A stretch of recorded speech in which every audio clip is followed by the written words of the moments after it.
So welcome. We have apologies today from Ed Taylor, Charlotte Dillaway, Sally Collier and Caitlin Notley. Are there any other apologies, Charlie, that we're aware of? No. Do we have any declarations of interest that aren't already noted? No, we'll take that as not. So welcome to our guests. Welcome to all of you. Paul, can I go to you? Because I think we have Amanda and John with you. So I'm just struggling to see everybody. Thank you, Chair. Yeah, we've got Hannah with me because Amanda's had to send her last-minute apologies, and we've got John with us as well. So John is our volunteer coordinator, and Hannah is our Associate Director of Patient Safety and Quality. Hi, John. Hi, Hannah. We've had a really interesting every board meeting. The board we do a series of we call board towards. We've had really interesting discussions with groups of volunteers. And first of all, just to say thank you for the work you do. I think the work that the volunteers do in the organisation is invaluable and very humbling, actually, to sit with them this morning. So over to you, Hannah and John. If you could just, if you share with us what you'd like to share.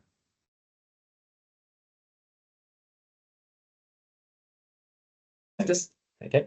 Hi there. Morning all. Hopefully you can see me. So I understand that you've met and spoken to some of the volunteers already. So we were just going to give you a brief overview of the volunteer services and all that covers. So as we know, volunteers' resources are an essential part in NHS organisations, and volunteering is an absolutely fantastic way of supporting the NHS in our local communities. And here we have the lovely Jane on the photograph on the front that you've already spoken to this morning. Volunteers give their time freely, and they make a massive difference to the patients, visitors and staff experience in many ways. And they come from lots of different demographics and backgrounds, and for lots of different reasons. So some may move into the area and want to get to know people. Some people may be a little bit lonely at home and like people to speak to. And others might be younger people that want to get some experience before they move into a work environment. So I'm going to hand you over to John Gilligan, who Paul has already introduced. Thank you. Good morning, everybody. I'm John, and lovely to meet you all. So just some of the reasons why some people do volunteer. It's a good way of giving something back to the trust, the community. It can make a positive difference to people's lives. It can improve their self-esteem, confidence and well-being. They can gain invaluable work experience if they want to progress in the trust, receive high quality training and develop new skills. A lot of our volunteers can be quite nervous when they first begin, so with a lot of support they can really develop and move on within the trust. It's a great way of meeting new people from a range of different backgrounds, different skills within the hospital, nurses, doctors, physios. It's a really open door, really a beautiful place to be. I love it, and that's why I get up every morning and come here. And also they feel valued and a part of the team, and we do have a great workforce of volunteers, which we would like to expand. And hopefully the positive bit, it can change the way we do things here for the better at the Paget, because we are all under very great pressure. So yeah, great reason. Trust volunteers, we currently have 100 or more active volunteers, and the number of volunteer hours a year are 3,328 hours they provide freely. The areas we volunteer at the moment are front reception, eye clinic, Windsor suite, medical records, estates, Ward 6, Ward 12, endoscopy, discharge lounge, the confectionery trolley, outpatients, the outpatient development team, which is a new area because we're trying to capture those calls, the appointments that are missing. So we've got some volunteers now making the calls out to see if people are going to come to that appointment, why not, and what help can be provided to make them to reduce our DNAs. Department of Medicine, they're looking for a new meet and greet because of the new buildings on the side of the hospital. A lot more people are coming in through Department of Medicine, inquiring where departments are. So they're looking for a meet and greet volunteer there. X-ray bone density clinic, Louise Hamilton, Broaden Suite, Chapman C, Ward 10 and pharmacy. So there's quite a range of areas, and it sort of grows every day. I'm getting requests of, can we have a volunteer as we try to meet the needs of the service? Okay. There is quite a strong recruitment process.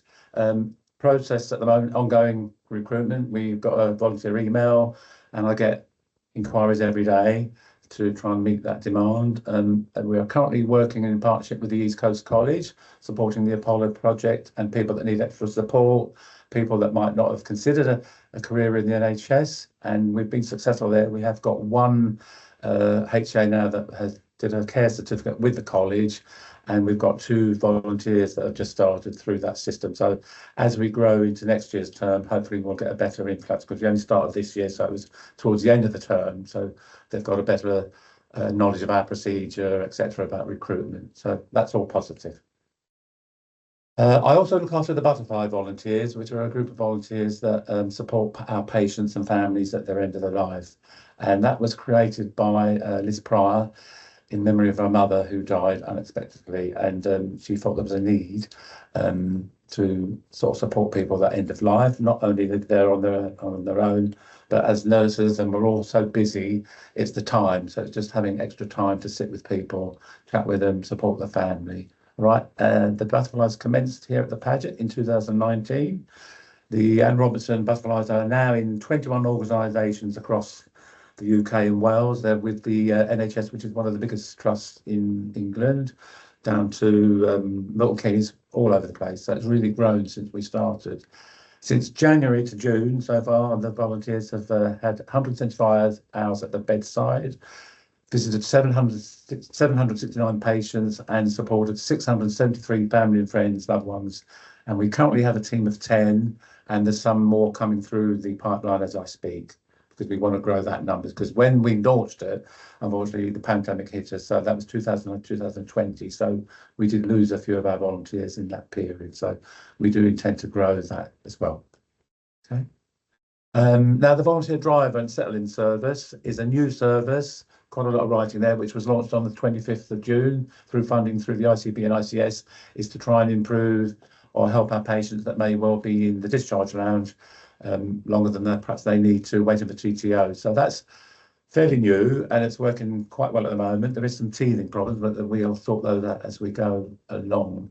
So we currently have 10 volunteer drivers actively working, and there's 4 going through recruitment. And as you can see, we've actually done 68 referrals, been 43 patients transported, 27 which have been from the discharge lounge. So it's everybody likes it. We've had some good feedback, and so far so good. It's working so well. Apologies, Vicky is on annual leave, so I'm just doing her look for her.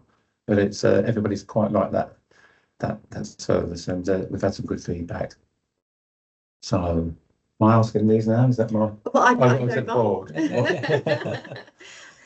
So I mean, we talked, John, didn't we, about some of the areas that you wanted to increase some of the things for volunteers. So you were talking about growing our general. Yeah, because we have got some dementia befrienders, but as I've got chaps of Sarah Hay and Kim who look after the dementia patients, we feel really, actually, as you go around this hospital, there is patients that really would just love someone to come and say hello, have a little chat and make their day, because they could sit there for 3 or 4 days, and apart from the nurse, they haven't got a visitor.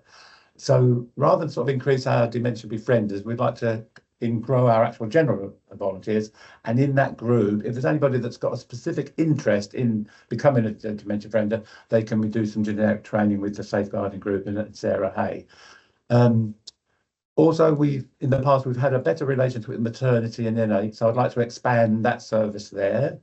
And also with the new diagnostic centre open, I think we need some volunteers over there. It's early days yet, but I think we could do with some volunteers in that area. Also, in the past, when I was in education and training, I used to train the mealtime assistant volunteers, and I used to train quite a lot of the staff to try and help at their lunchtimes. But as we all know, the trust is very, very busy, so people need their lunchtime. So that didn't work very well. So I really would like to regenerate the mealtime assistant role into a bank service. So we've got a group that are on the bank that we can call on if we need mealtime assistance. And I've got a couple in the pipeline there. A topic that comes up every time when we have our coffee mornings is increased communication with their volunteers. So Jay Patter emails, use of social media, but I've had a conversation with Hannah this morning, so I think we might have come up with a better solution there, but that's an ongoing topic. And just a question for you all, is there any area of the trust you would like more support from volunteers that you see yourself that we're not so good at, or I'm failing, or whatever term you'd like to use? We don't use the word don't use failing. failing, but where you think they should be more visible? Thank you, John. Thank you, Hannah. So there's a great set of questions there as a kind of starter for our discussion. Interestingly, the mealtime was one that I think I came back and I maybe asked Amanda about. I've been on a ward and noticed it and had a comment from a patient. So that's really interesting to see. I'll open it up for comments, questions, or comments on the question you've asked about where we'd like to see more support. But I just want to say thank you for the amazing work that you and all the volunteers are doing. Are there any questions, comments? Or Joe, and then Sarah. Yeah, thank you. And you know, the volunteer service, they provide a fantastic support for our hospital, you know, the roles that they cover and the things that they're doing. I suppose I'm going to put a question back to you really, is what more can we do as a board and as a trust to promote the role of volunteers so that we get more people coming forward who want to be volunteers? Because I think that is something that we would want to actively support, but do we do it well enough, or are there some things that we could do differently? I think sometimes a bit more visual presence at the front desk or other areas of the exec team is a comment I get a lot from volunteers, that they would like, even if it's just a fleeting hello, how are you? And not just at the front door, because we've got volunteers everywhere. So I think if you see people in a red tabard or red polo shirt, it would be nice to say, hello, oh, you're a volunteer, I'm so-and-so, I'm busy, I'm going to a meeting, but that's what they would like. They really would like a bit more visual or a bit more knowledge from I know they are appreciated, and I've got to say a big thank you for the lovely celebration we had this year, which I think is the best comments I've ever had. But I do hear a lot of the times it would be nice if we could knew who people were, or they did pop by, or we could see them a bit more. We appreciate everybody's busy, but that's what I get back. Myself, as we intend to grow, and I think there's the Paget, the trust, most trusts that will be, as we go forward, will be relying more and more about volunteers and increasing our volunteer capacity to improve services and keep services going. So I had this conversation with you, just a bit more support in my area, because we want more, we need more, so everything has a knock-on effect. So that's, I feel well supported, but I think I could do with a bit more support and the admin support, but that's another place, another forum. But that's what we do need them. They do great service, they come willingly, and it is marvellous, absolutely marvellous. It never fails to amaze me why people get up and come when they could be doing their garden or doing something, but no, they love to come here. They get so much out of it as well, they get something back, and they also feel that they're giving something. Yeah.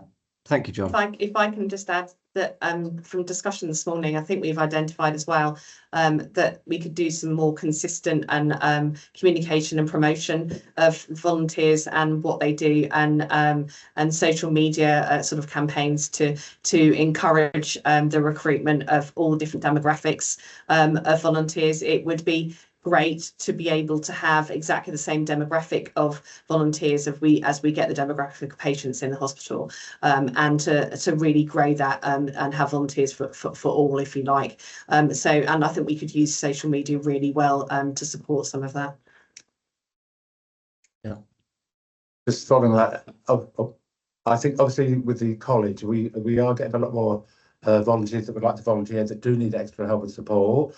And I think the wellbeing bit, I think some more extra help there as to how we can actually support those, because they do take a bit longer to get through training, and they also need a bit more time making them feel comfortable in the areas that they are volunteering in. So a bit more from like culture and that sort of diversity help would be helpful as well. We need to grow a little bit more, how we can work together, support them.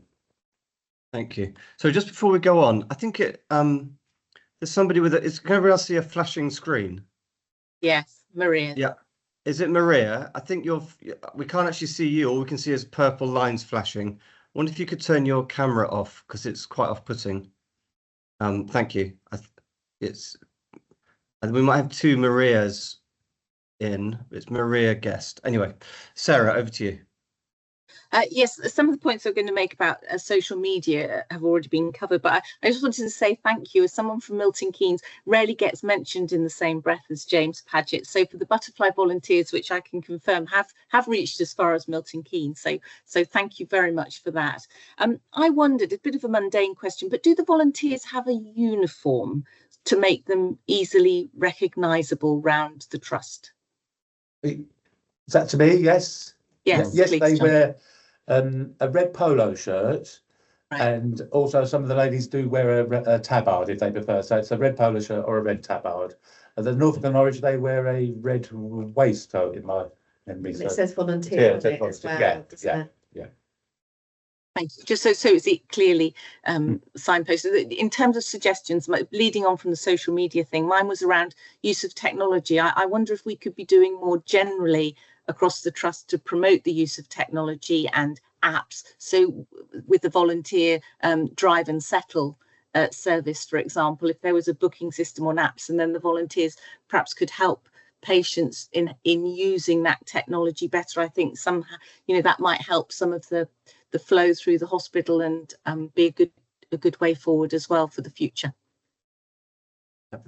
It's a good consideration. Thank you. I would just say, Hannah and John, I went a couple of weeks ago to the new leader of the Norwich Council. He's just taken up his post, and he's making it. He's there. They put them in. He's in place for a year, and then he's all about volunteering. So it's really interesting meeting volunteers from across Norfolk and Waveney and other organisations. And I suppose my question would be, how well connected do you feel with other groups who are managing teams of volunteers and the kind of support that you can see across the county? Well, I belong to the NAVSA meeting, so I meet regularly with Sally Dyson, who looks after all the volunteers at the Norfolk and Norwich, and I also speak very regularly to Joanne, who's at the Queen Elizabeth. Yeah. So I get to chat with a lot of the volunteer coordinators, Milton Keynes, Peterborough, Cambridge, on a sort of every couple of months. So, but I know that at the drop of a hat, if I had a query here or an issue with a volunteer, or they're doing something new with volunteers, normally things trickle back to here from the Norfolk and Norwich, and also vice versa. Sometimes they pick up things that we're doing, but I feel quite closely connected to the Norfolk and Norwich and the Queen Elizabeth. Great. Teams. Great. But there's no other questions. I just want to say, John, I mean, certainly a few of us met with the butterfly volunteers, and they were really complimentary about, what they get from you. So I just want to say thank you to you for pulling all this together. I think, they see you as someone they can trust and who really supports them and makes them want to volunteer. So I think it was very striking just to feed that back. So thank you both. Good. I don't think we have any other questions. So thank you, John. Thank you, Hannah. Our door's always open. You set out a great list there of ambitions, and just beat a path to our door if you feel you're not getting the support you need to try and achieve them. Thank you very much. Thank you very much indeed. Okay, thank you. You're welcome to stay, but you may have other things to do in the day. Okay, right. Okay, so we'll go back to the agenda. So the next on the agenda is the minutes from the last meeting. Are there any comments or changes proposed to the minutes? Sarah.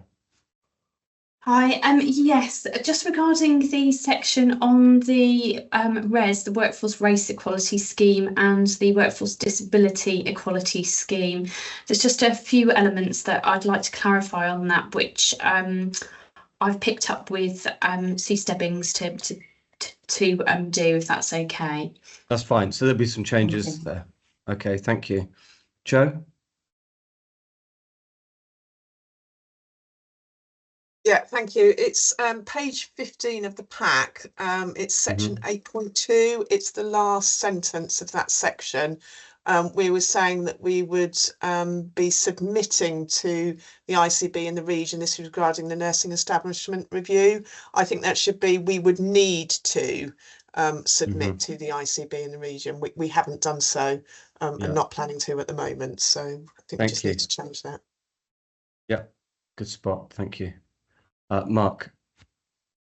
Thank you, Chair. Yeah, section 9.1, the Green Plan. I think in the narrative there was a question, I think, from you about how knowledge is pooled across other acute organisations, and it hasn't recorded any response, and we haven't got an action for it, but I can answer it now if it helps. Yes, please. So, yeah. in effect, we do have regular monthly ICB meetings where all of the NHS and social care groups come together to share knowledge. But also there is a bi-monthly NHS England meeting that happens across the region where knowledge is shared relating to Green Plan and sustainability. So I thought it was just worth covering that off, Chair. Yeah, that's really helpful. I think in the minutes, Charlie and Sue, if we can adapt the previous set of minutes to include that answer, because that was probably said then. So let's include it there.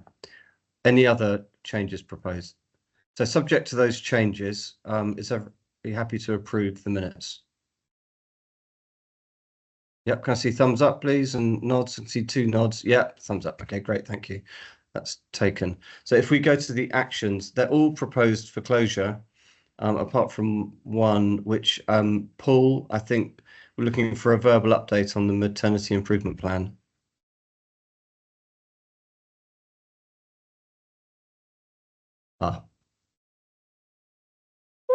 Apologies, Chair. I was just helping the presenters out of my office. So do you need yes. a moment, Paul, or is that okay? No, you're okay. This? Okay. So the maternity improvement plan we presented at EMIG, and this was also at PSQ. We gave an update of where we are with the development of the action plan, the process. There was a request that we share the action plan slide set with those from PSQ, which we added to the resource library.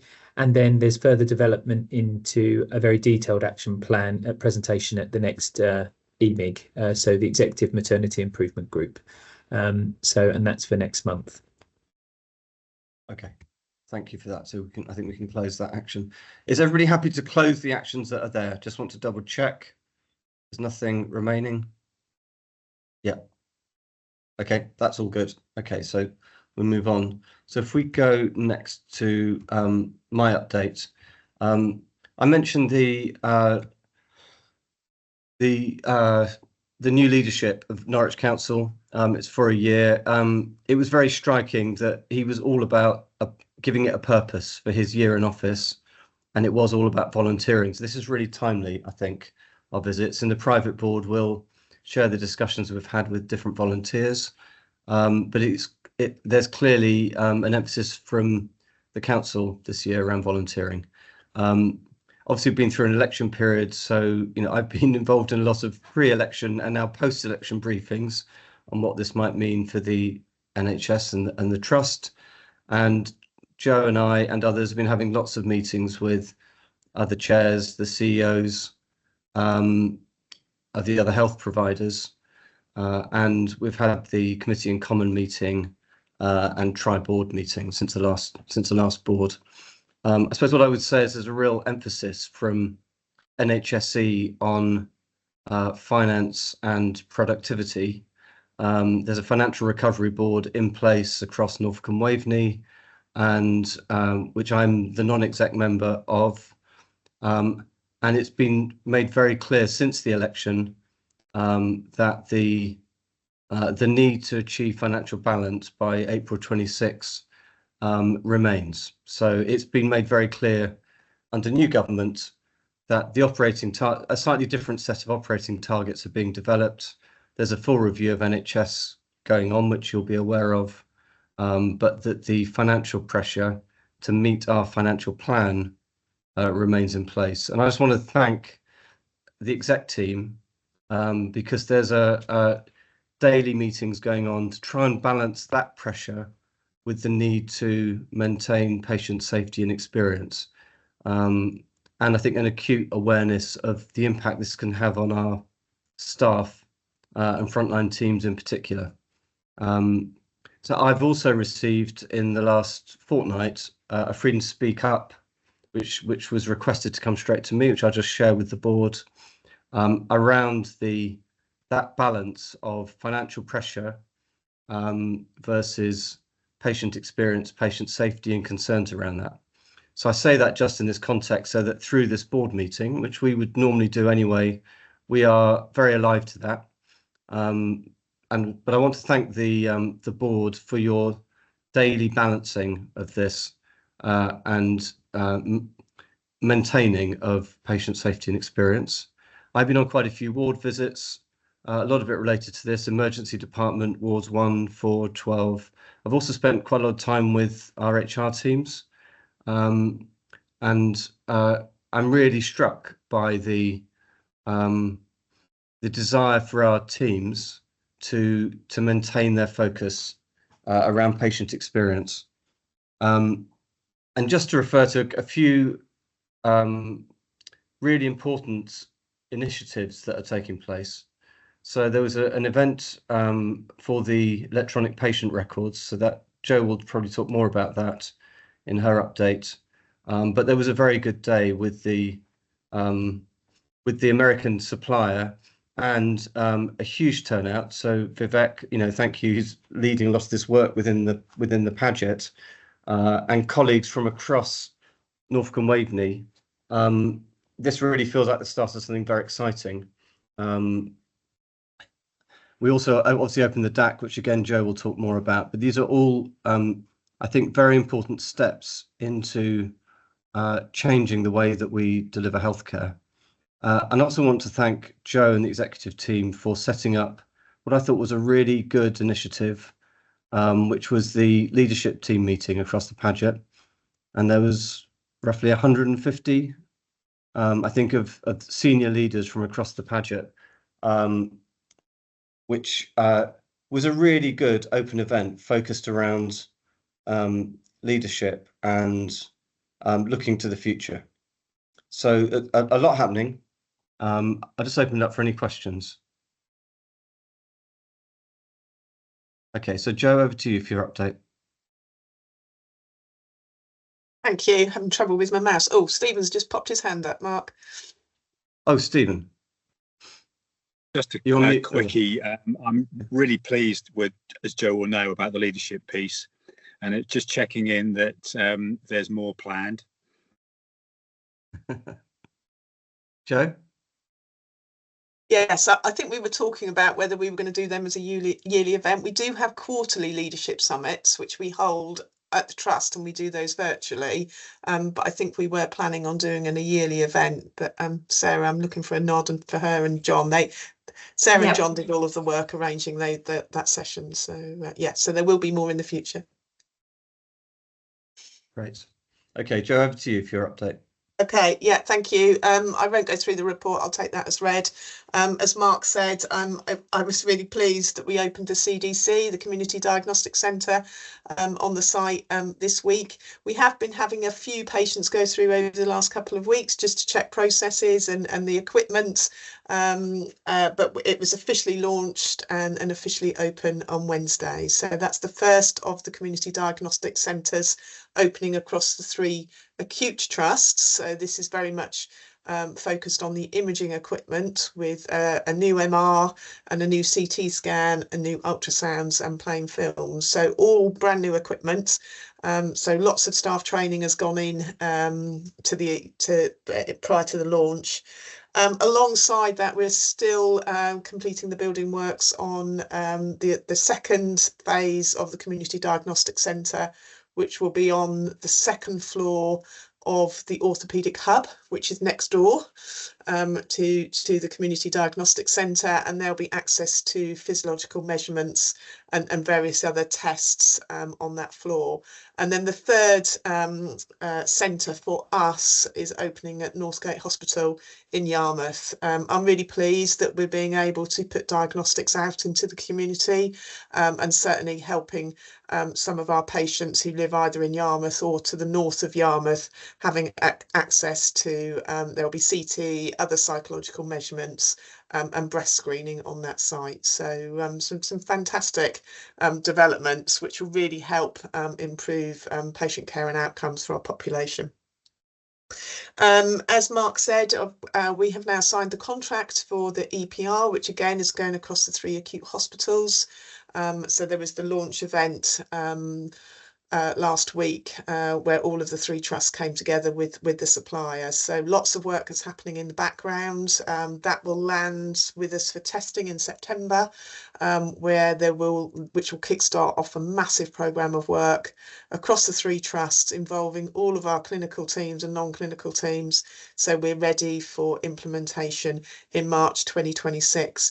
Might seem a long way away, but there's a huge amount of work that we've got to do with all of our processes to make sure that that is a clinically safe system before we deploy it out into the 3 organisations, which at the moment is planned to be all at the same time. So it's a massive undertaking. So lots of work happening with that. The other area that we've recently completed is regarding our RAC work. So we've completed all of the works on Ward 3. So we've done our next round of ward moves. So we're getting ready to move Ward 10 into the concept ward so we can do the RAC repair work on Ward 10. And that will really demonstrate how that environment, which is, as we know, the blueprint for the new hospitals, and how that environment supports our paediatric patients, which will be some really good research that we will be able to see coming through from having single-side rooms for paediatrics as well. So, so really important that we're able to complete that work. Just on learning culture, as we've alluded to, there's been a lot happening with our staff and staff experience. And there's we're already seeing some evidence of how that's improved a reduction in our disciplinary cases. So it's having a positive impact, but obviously we just need to maintain the focus on that and keep up the work. The other area that we've been focusing on is really focusing on 4 key areas for the next 3 months, recognising the pressures that we are under and across the whole of the NHS. But we are doing some particular work on our elective targets, so to ensure that we have no patients waiting over 65 weeks by September, improve our ambulance handover performance, reduce our length of stay, and there is quite a lot of work that Vivek is leading on with the medical community, and reduction in our temporary staffing costs. So big focus on those 4 areas that are being led by the executives over the next 4 months. So that was all I was going to add to my report, but happy to take any questions. Stephen. Joe, just on the diagnostics, how are we doing on professional, well, not just professional recruitment generally into the centres? We were concerned. Is it going well? As far as I'm aware, it's going well. I haven't heard any concerns about it. We have been looking at international recruitment as well for some of our radiographers, but I don't know if Paul or Vivek have had any other information on any staffing concerns for the diagnostic centres. You're getting shaking. No, Sarah? Yeah, so obviously there are some roles that are challenging to recruit to, but actually we've been really quite successful with it. So yeah, social media recruitment, international recruitment has, we're getting staff from it. So we've done better than we perhaps anticipated. Good, thank you. Can I keep going, Mark? Just one other. Yeah, please. Yeah, go ahead. I'm glad to hear, Joe, about that. And just on the EPR implementation always takes away a huge resource out of the day-to-day job, and it's a big distraction. And I think I know the answer to this. Have we budgeted for that impact further down the track? We have, haven't we? So there's quite a lot of implementation resource, but I'm probably going to look to Vivek because I know there are concerns, I think, regarding a drop in potential elective activity during the final implementation phase that we need to make sure that we factor into our planning. But Vivek, is there anything that you want to add to that? Just to agree with you, Joe, and to say it is a risk. It is a recognized risk which has been planned for. But there is still a risk that the planning is does not fully take into account the drop in performance that might happen. So that is being actively managed. Okay. Thanks, Mark. Thanks, Joe. Okay. Any other questions for Joe?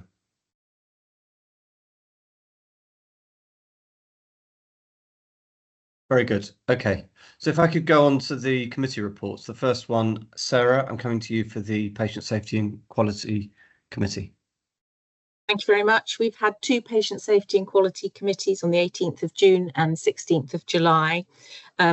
Some long-term issues that we all know about previously, maternity. Paul's alluded to the maternity improvement plan, which is quite wide-ranging, has been considered at both PSQ and, of course, EMIG, as discussed. Some positives that have come out: reduced smoking rates, increased mandatory training rates. Pressure ulcers, our rates of pressure ulcers remain a concern. As we know, the outline business case has been approved for a tissue viability nurse, but finance remains a challenge. We highlighted an issue regarding the patient waiting list, huge numbers, which the Charlotte, the new coup, has addressed and made fantastic progress. So we've really seen some difference since Charlotte's arrived.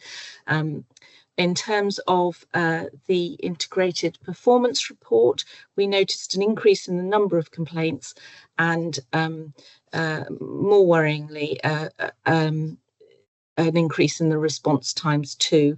So that's another area for concern, which probably reflects the balance that we talked about at the beginning, the need for value for money, efficacy, and patient experience to be considered in the quality context. Of particular interest in the more short term are 2 safety incidents where a detachable drip stand attached to a bed fell on 2 patients, one of whom died. That's subject to an investigation. Workforce issues continue to be a concern, primarily around neonatal staff, where we're training them to a higher standard that they can then work to the level of at James Paget. So we're net exporters of our trained neonatal workforce, which seems a shame, but we don't offer the same level of care as some of our acute colleagues around. So that's it in summary, Chair. Thank you. I'll open it up for any comment or questions. You mentioned a patient that died, and I've not heard this before, Sarah. So if you could just say what's happening with that investigation, or if there could be a comment made on how is that being investigated and where will that investigation come through to? Yes, Paul's probably best placed to, yeah. Thank you, Chair. Yes, so the investigation is underway. Some immediate review of the incident involving health and safety and patient safety, and update on the bed poles available and the correct use for those has been circulated. We call it a 7-day handover, so that's a controlled documentation to make sure everybody's read it and signed to say they've done that. And then that also feeds into our bed procurement that's currently underway as well, because we're looking at our replacement of our beds, because we've got they're requiring replacement as well. The investigation will then be reviewed by the executive review panel, and approval and lessons learned, but media actions have been taken to review what's happened and any potential causes and learning from that. Thank you for that, Paul. Any other questions or comments? No. Okay. Thank you for that, Sarah. I will go on to Suzanne for the Finance and Performance Committee. Thank you, Chair. So we have had 2 meetings with the Finance and Performance Committee on the 19th of June and 17th of July, and I will go through it using the 3 A's of as advised by the Good Governance Institute, looking at assurance, alerts and advice for each of the dates. So when it looked at assurance from the 19th of June in operational performance, we were assured about the new style of reporting. It really helped the committee to help us focus in to certain areas and keep focus around that. We did have some concerns around the weighting targets, but we were assured about the new focus around standard operating procedures linked to the UEC and virtual appointments. When it comes to financial performance, we did lack assurance of what was presented, even though the ERF, the Elective Recovery Fund, is continuing to do well. It is hampered by high locum costs. When it comes to strategic projects, we were reassured with the RAC reporting. We did on the 19th of June, we noted an issue around possible reduction in funding from the NHS England. So we at that point, we felt that that might be a risk. The DAC and the CDC reporting on the 19th of June was, we were assured by that. And when it comes to the elective hub, we were partly assured because there were some worry about the risk around staffing and bed capacity linked to the existing financial business case presented to us.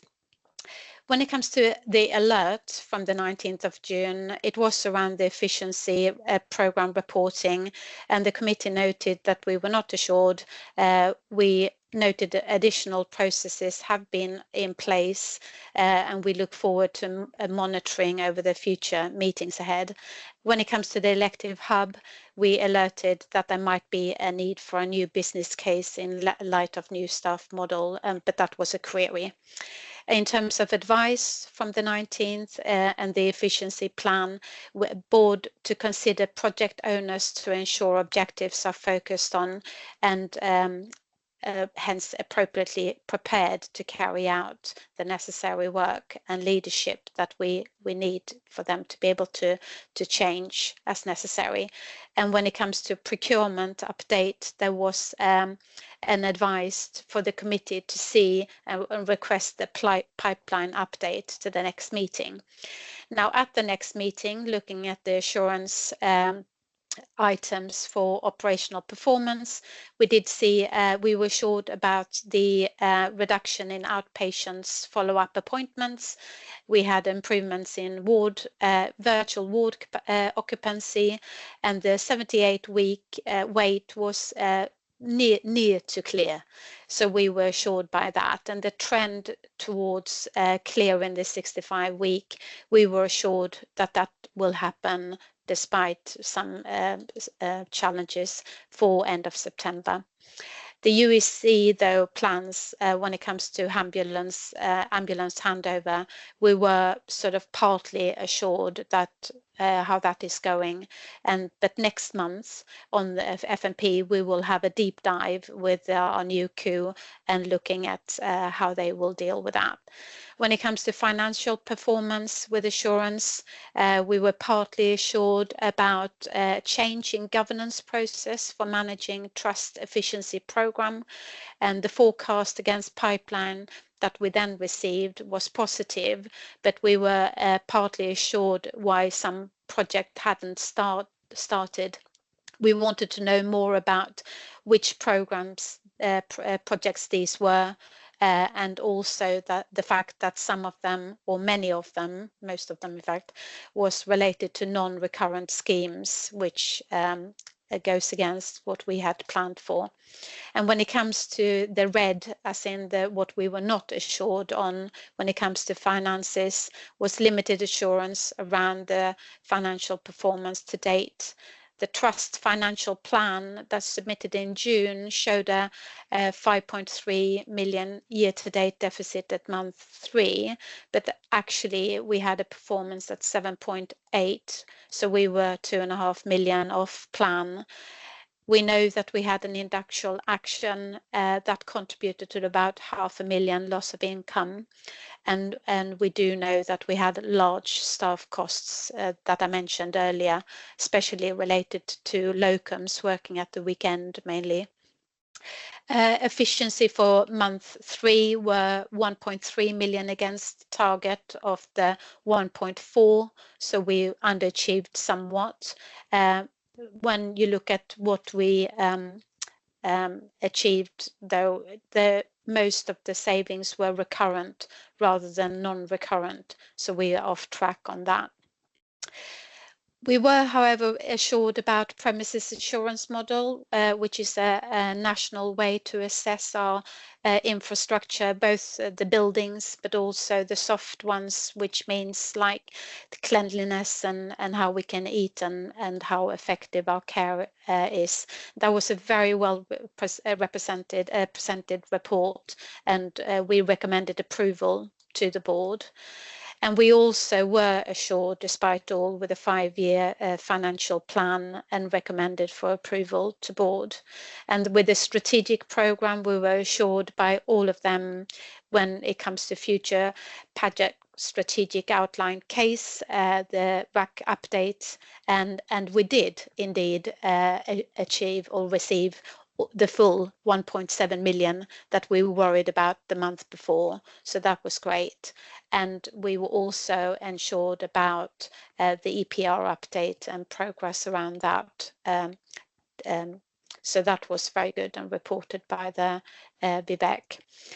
In terms of alerts from that last meeting around operational performance, we felt there was conflicting priorities of limited capacity and acute patients needing the elective bed, and the effect of staff from the control in place to regulate bank and temp staff. We were concerned about the current plan around financial performance to date and the efficiency program reporting. We felt there was some lack of detail for us to be fully assured and to understand why some of the projects do not perform, and also how the recurrent savings are falling behind. And around future Paget, there was a potential risk around macro models of care and how that might impact on the design and therefore cost, and that we might be mindful now how this change with our new government. And in terms of advice, finally, around financial performance, we just looked for us to be bold and brave and see some radical recover options going forward. And when it comes to efficiency program, we did want some more detail so we can understand why there is some delay.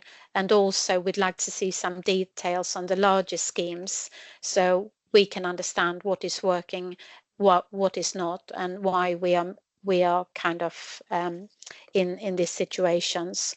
And with transformation program, we are starting to think about what is it we need to stop doing, and the balance around non-recurrent, recurrent split. And in terms of future Paget, need to be mindful about this second piece of land that we are awaiting. And Steve Javes gave an advice to board that maybe to have an option to purchase land over a period of 5 years or over that. Thank you very much, Chair, and open for question. Thanks, Suzanne. There's a lot in there. Sorry, yes. No, it's fine. No, it's good. Are there any questions or things to add or comments? I've just got a question. So, I think said 2.5 million off target at the end of month 3. Just be good to get an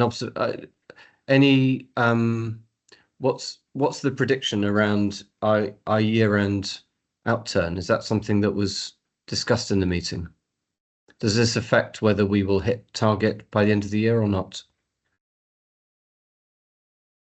Well, at the moment, things need to change for us to meet that target.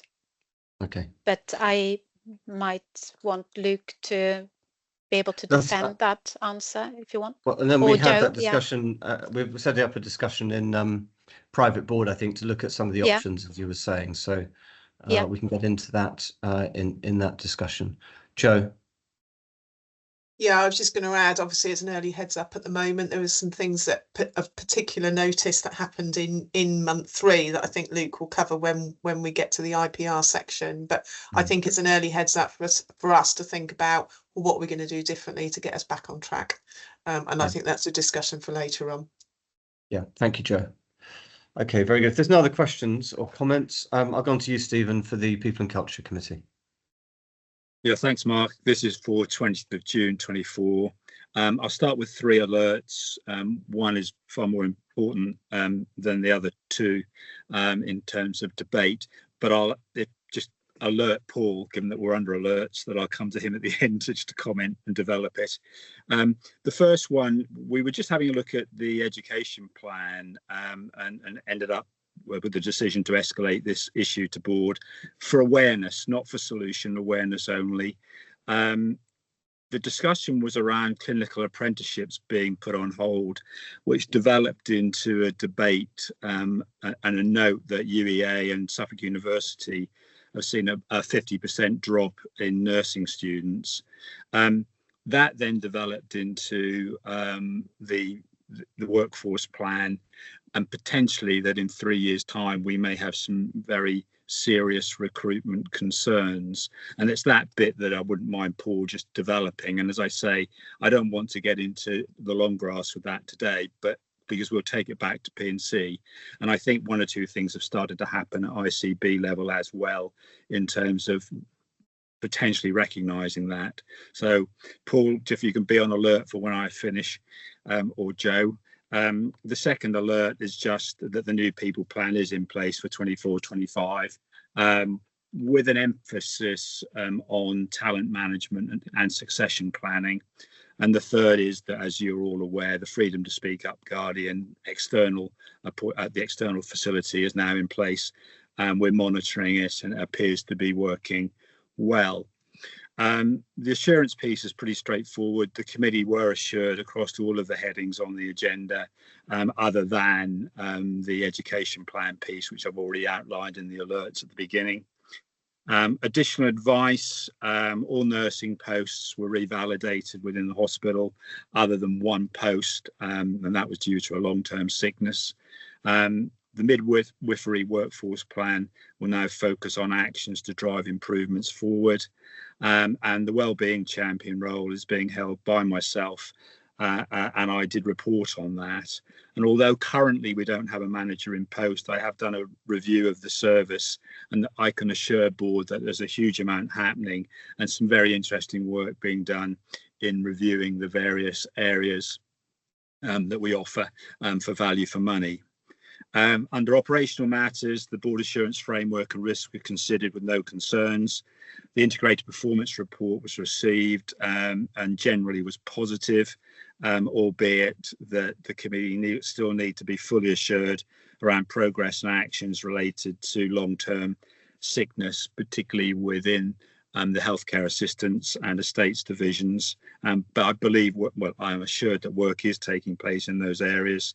And we've added some new KPIs into the performance report, which again I think will be positives and no risks to highlight.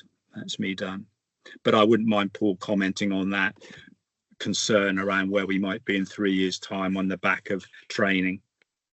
It's around future staffing, essentially. Yeah. Yeah. So open it up, Paul and or Joe want to make any comments on that? Thank you, Chair. Thank you, Stephen. Yeah, so it's really highlighting a challenge for us with obviously if we do that grow your own or the apprenticeship, that takes normally somewhere between 2 and 4 years.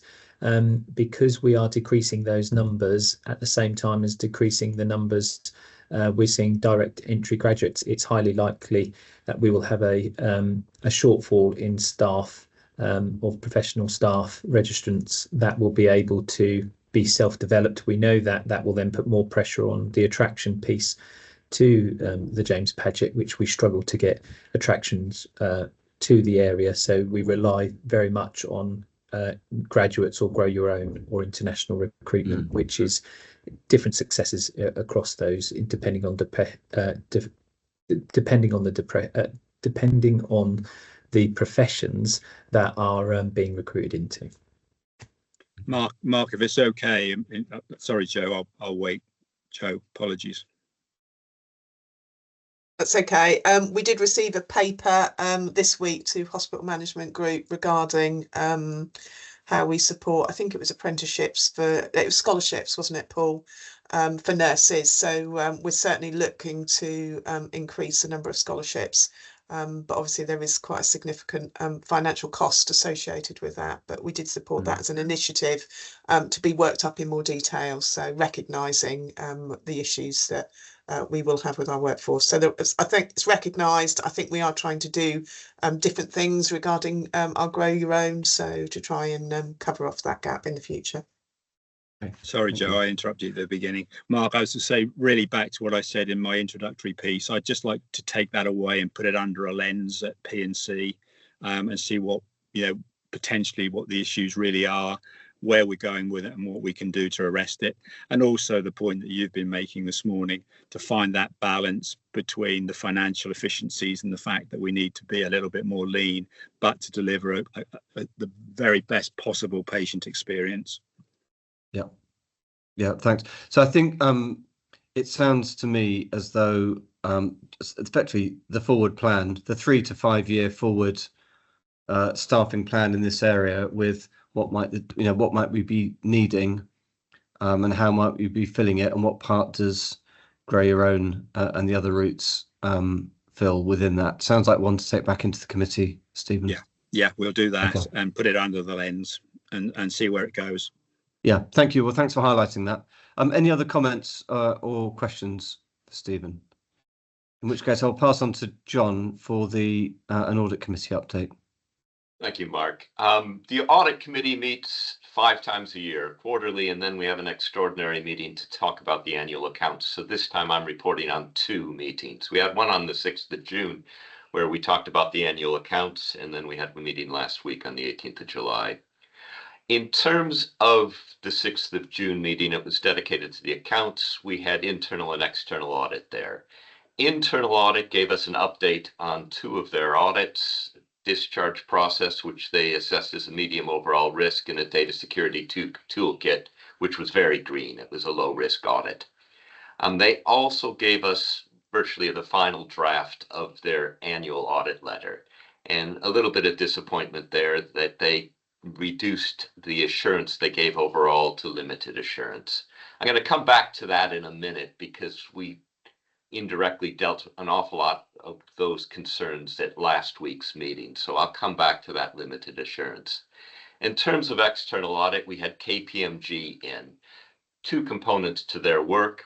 The first component is the accounts themselves. They have to audit the accounts like all large businesses. And the second is value for money. They gave us a preliminary report.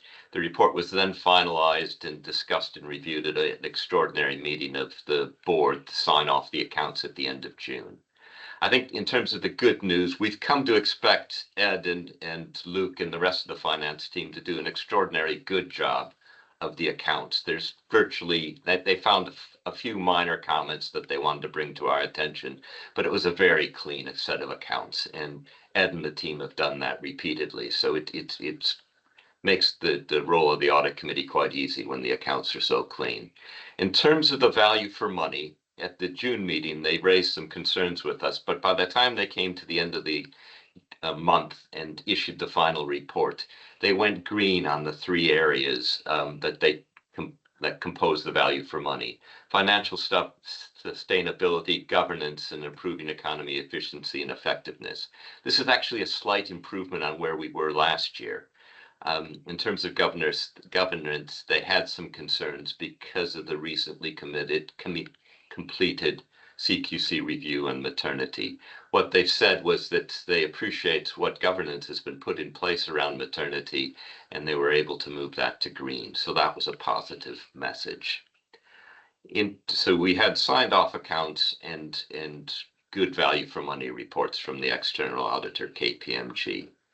At last week's audit committee meeting, we had our new suppliers for counter fraud and for internal audit. PwC had provided that service for several years, and TIAA have provided the counter fraud, and RSM are now our internal auditors. Both of them gave very good reports on progress that's being made. It's fun watching new suppliers really try to impress us, and I think they accomplished that at the last meeting.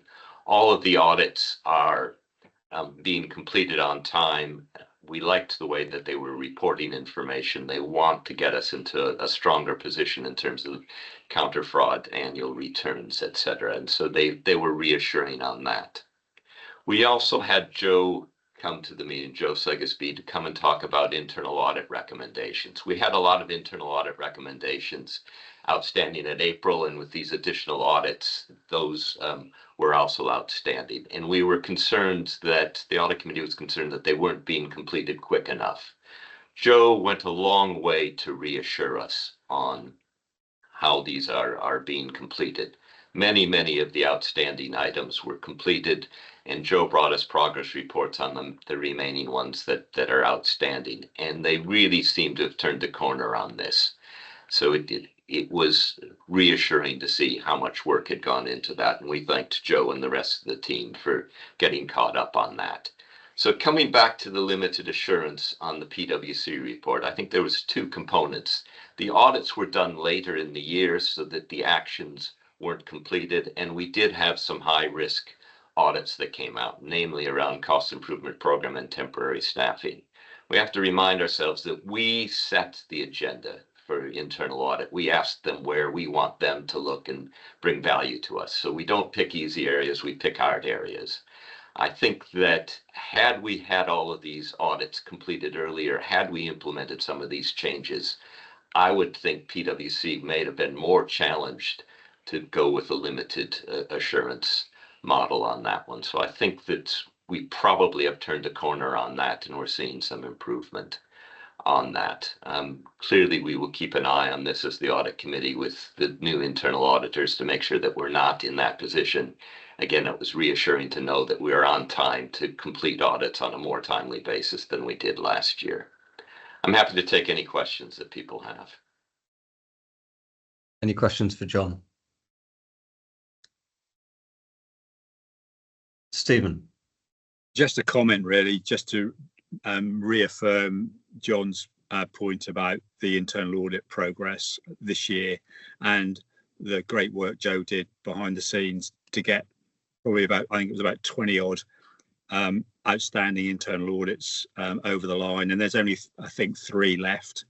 And those 3, Joe was very optimistic that she can pull them out of the hat. So it was all very positive indeed, and a big thank you. Yeah, I want to say thank you to the audit committee as well, actually, because I think what I will say is as soon as you were aware of the issues, they got escalated very quickly. And I would say to all of us, one thing that we need to make sure we're doing as a board is thinking ahead and making sure we spot these things early. And that's on all of us. So actually, I appreciate the quick communication that came from the audit committee once the issues were clear. But thank you for that. Okay, good. Joe, I think you're leading on the BAF. Yeah, thanks, Mark. The BAF has been reviewed through all of the committees, but I thought it was just worth highlighting today. We have changed some of the risk ratings for some of the risks within the BAF. I think the one, obviously, to note, we have been talking about it a couple of times, was the efficiency programme. We have now increased that rating from a rating of an 8 to a 16, which is an extreme risk on our BAF, because obviously our plans are not currently in line with trajectory.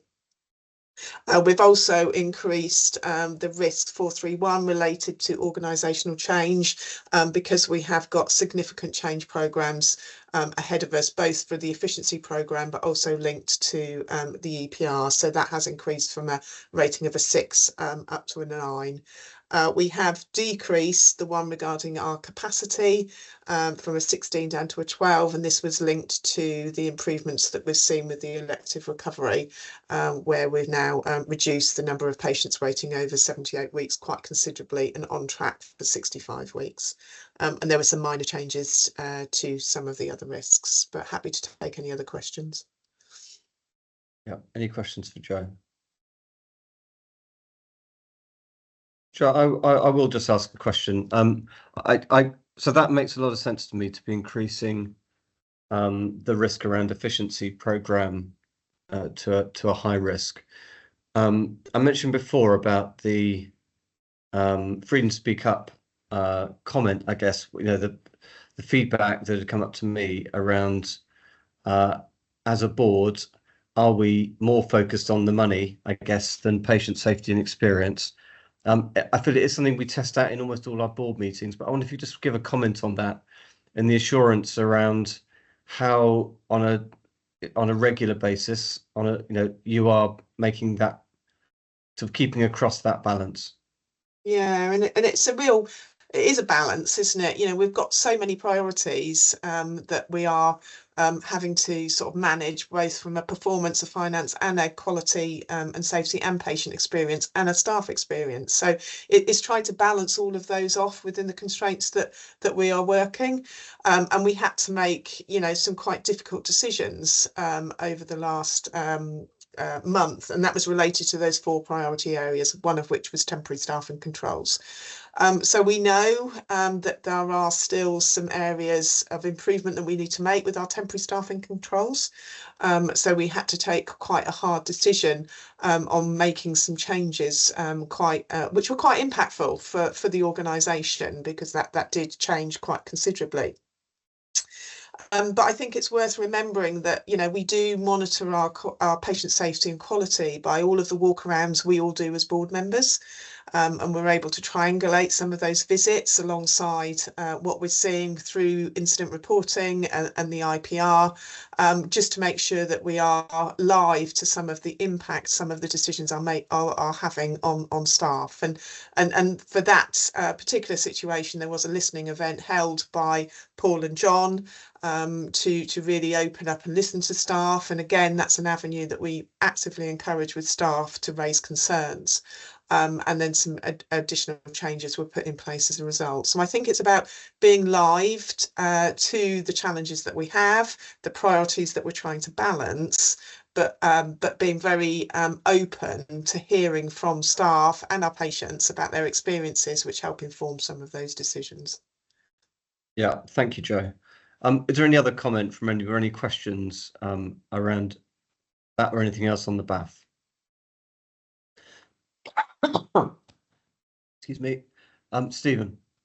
I guess just re-emphasising what Joe's saying, we should be taking every opportunity, both us and the leadership team, and I mean expanded leadership team, to have those soft conversations about the difficulties of balancing the staffing, the patient and the money piece. And the more people understand, you know, over a tea and a bun or grabbed 60 seconds in a corridor, it's incumbent upon us all to try and do that and push the message out as hard as we possibly can. And I know Joe's trying really hard, and I'm just re-emphasising how important it is. Really, it's not a comment around that we're not doing it, but we just need to keep trying as hard as we can. Yeah, thank you for that, Stephen. And actually, I would urge on that basis. I think it's something for all of us to be visible and to make sure that we are listening hard. So that we're visible to staff, we're available to talk, and clearly listening. Great. Okay, let's go on to the integrated performance report. And I think, is there anything overall to say on this, Joe, before we go into the executive leads? Yeah, there's just an additional paper just for approval from the board today. As you know, we put a revised integrated performance report in place this year, really trying to reduce the metrics. So it gave us a really clear sight of some of the issues, and we could triangulate some of those priorities against each other.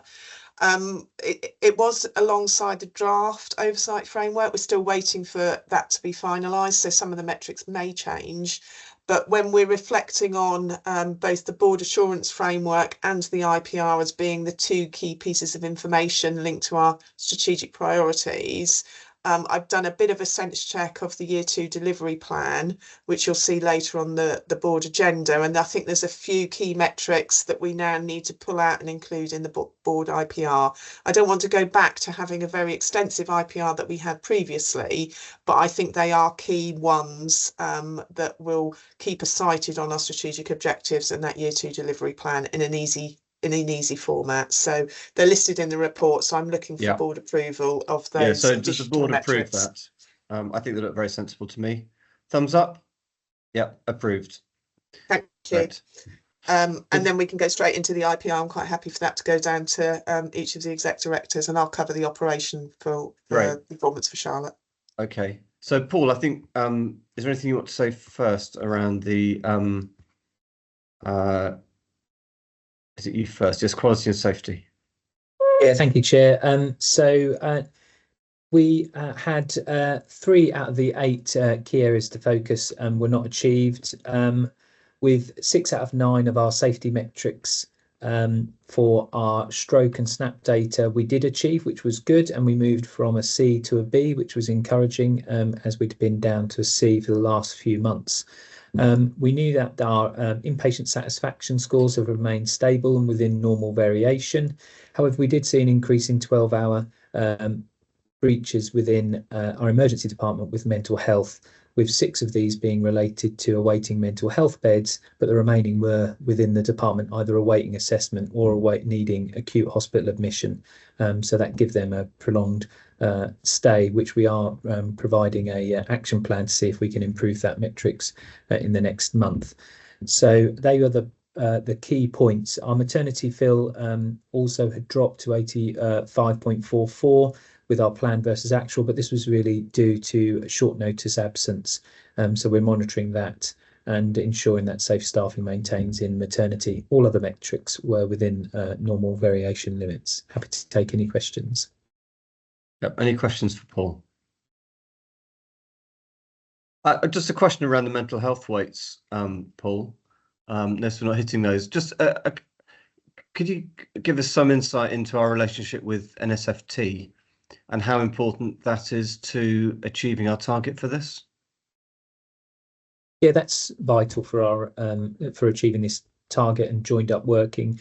We are really lucky that we have some shared posts. So we are mental health matron is shared between us and the local mental health trust, and that we have also the team is based on site, so we can get the initial assessment really quickly, but some of those delays are either awaiting a placement off-site in a mental health bed, or some of those is awaiting further assessment for onward travel. We have good working relationships and escalation. I think we have seen an increase in demand and complex cases, which has caused both us a challenge, but also our local mental health trust. Okay, so just to follow up on that, that sounds like it's down to some particularly complex cases as to why we're missing that target. Yeah, in part, and then the ones that are potentially part of the Paget is around our bed flow and the time spent in ED, because some of them may need medical treatment before they could go on to have their mental health treatment, and so a big proportion of those are also awaiting hospital beds within the James Paget. Thank you, Paul. Any other questions for Paul? Suzanne. Yeah, this is a little bit of an unusual one maybe, but when I was last at the Paget, I saw this poster from CQC on the wall, and when that was on my way to get some lunch, and I was wondering if I was a midwife, how would I feel seeing that every time I went to get some lunch in terms of my mental well-being. And when I listened to the news this morning with our new government requesting a review of CQC and almost suggesting that their approach needs to be different, and so whatever that is about, what you see on the wall might not actually be a good reflection of what happens. And I was just wondering if anyone has any thoughts about that. Is that in the right place? We need to be transparent, obviously, but in terms of our staff's mental health, how do we balance that? Anyone like to comment on that?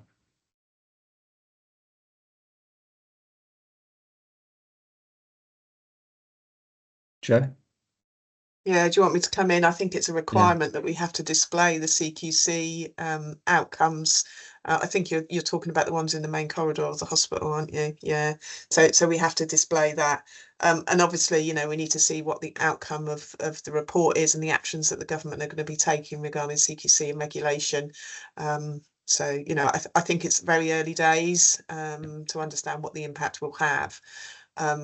I think you're right about the wellbeing, and there's been quite a significant amount of support has been put in for staff in maternity from Sarah's team and the organisational development team, because obviously we're doing quite a lot of work on culture and the culture of the team in there as well. And our Freedom to Speak Up service, both pre the change and post the change, have been very active in supporting staff up in maternity as well.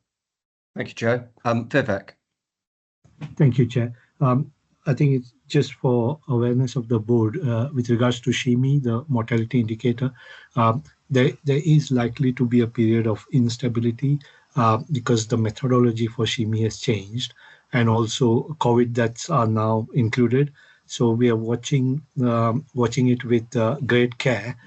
One of the current difficulties is the change in methodology means we are unable to use our predictive model. So for a short period, we are going to have to be reactive rather than proactive as we generally are. Reassuringly, the next publication since this report, SHIMI did go down slightly. But again, I don't think we can sit back and relax. So SHIMI is going to be an area of focus for the mortality team. Okay, thank you, Vivek. That's helpful context. Okay, so Charlotte's not here for the operational performance. I don't know, Joe, are you going to cover that? Yeah. Okay. Obviously, it was discussed quite extensively at Finance and Performance Committee, so it's just the headlines really. 78 weeks, we were on track to deliver 0 by end of June. We missed that target only slightly, with 18 patients still waiting over 78 weeks, but 10 of those were due to patient choice. And we're seeing a further decrease in the size of the length of time patients are waiting this month as well. So we will be edging towards the 0 in the next couple of months. I think we're on target to do that by August. We are on track and below trajectory for our 65 weeks by September. So that remains positive from an elective point of view. And we've already heard about the reduction in outpatient follow-up appointments. And John is leading quite an extensive piece of work to improve virtual outpatient appointments across the trust as well. It's part of the outpatient improvement programme. Our cancer performance is now back on track for our faster diagnosis standard. We're still slightly off track for our 62-day treatments, but there's quite a lot of work that we're doing with the transformation programmes, and also we're standing some of our processes and procedures that we've got in place for supporting cancer patients. So we're starting to see quite significant improvements in our data and our performance already as a result of that. So we're expecting that to continue. Our biggest area of challenge operationally is regarding our UEC. Our UEC performance has been quite variable on any given day, and that is quite a concern, and our ambulance handover performance remains quite significantly off track.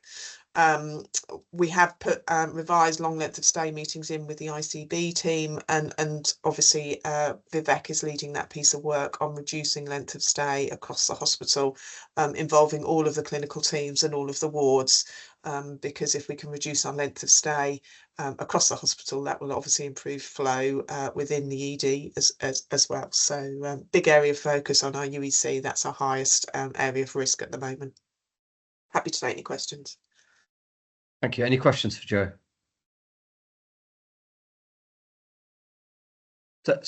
Oh, Stephen. Just a quickie, and I think I know the answer. Joe, on patient choice, where people decide not to take the treatment at the beginning, Are we allowed to remove that from the stats if we want, or aren't we allowed? No, that's okay. I thought you'd shake your head. That's fine. There is something about timeliness of when we're giving them patients appointments, because obviously to help them make that informed choice, and giving them appointments as soon as we possibly can. But during the summer, we always see quite a number of patient choice due to people having pre-booked holidays and things. So. Joe, so it's almost a comment. I welcome the work and the real focus that you're doing on flow, and Vivek, thank you for your leadership on that. Obviously, the other side to it is the alternatives for people to coming into ED in the first place, and and that, in a sense, we have in paper 7.2 coming up. So I think we can defer that discussion for that paper. Which is a comment back on that, but I think it's just worth noting. Okay, Sarah, do you want to highlight anything on the people and culture section? Yeah, thank you. So in terms of turnover, we still continue to perform really well in that area. We did have a deep dive report on retention, however, at the people and culture steering group a little bit earlier in the week. An issue that we did identify through that was 15% of our turnover actually relates to first year of service. So that can indicate an issue around fit. So we either through our selection process or self choice around roles and suitability, or of course it can also be a bit of an indicator around experience in that first year.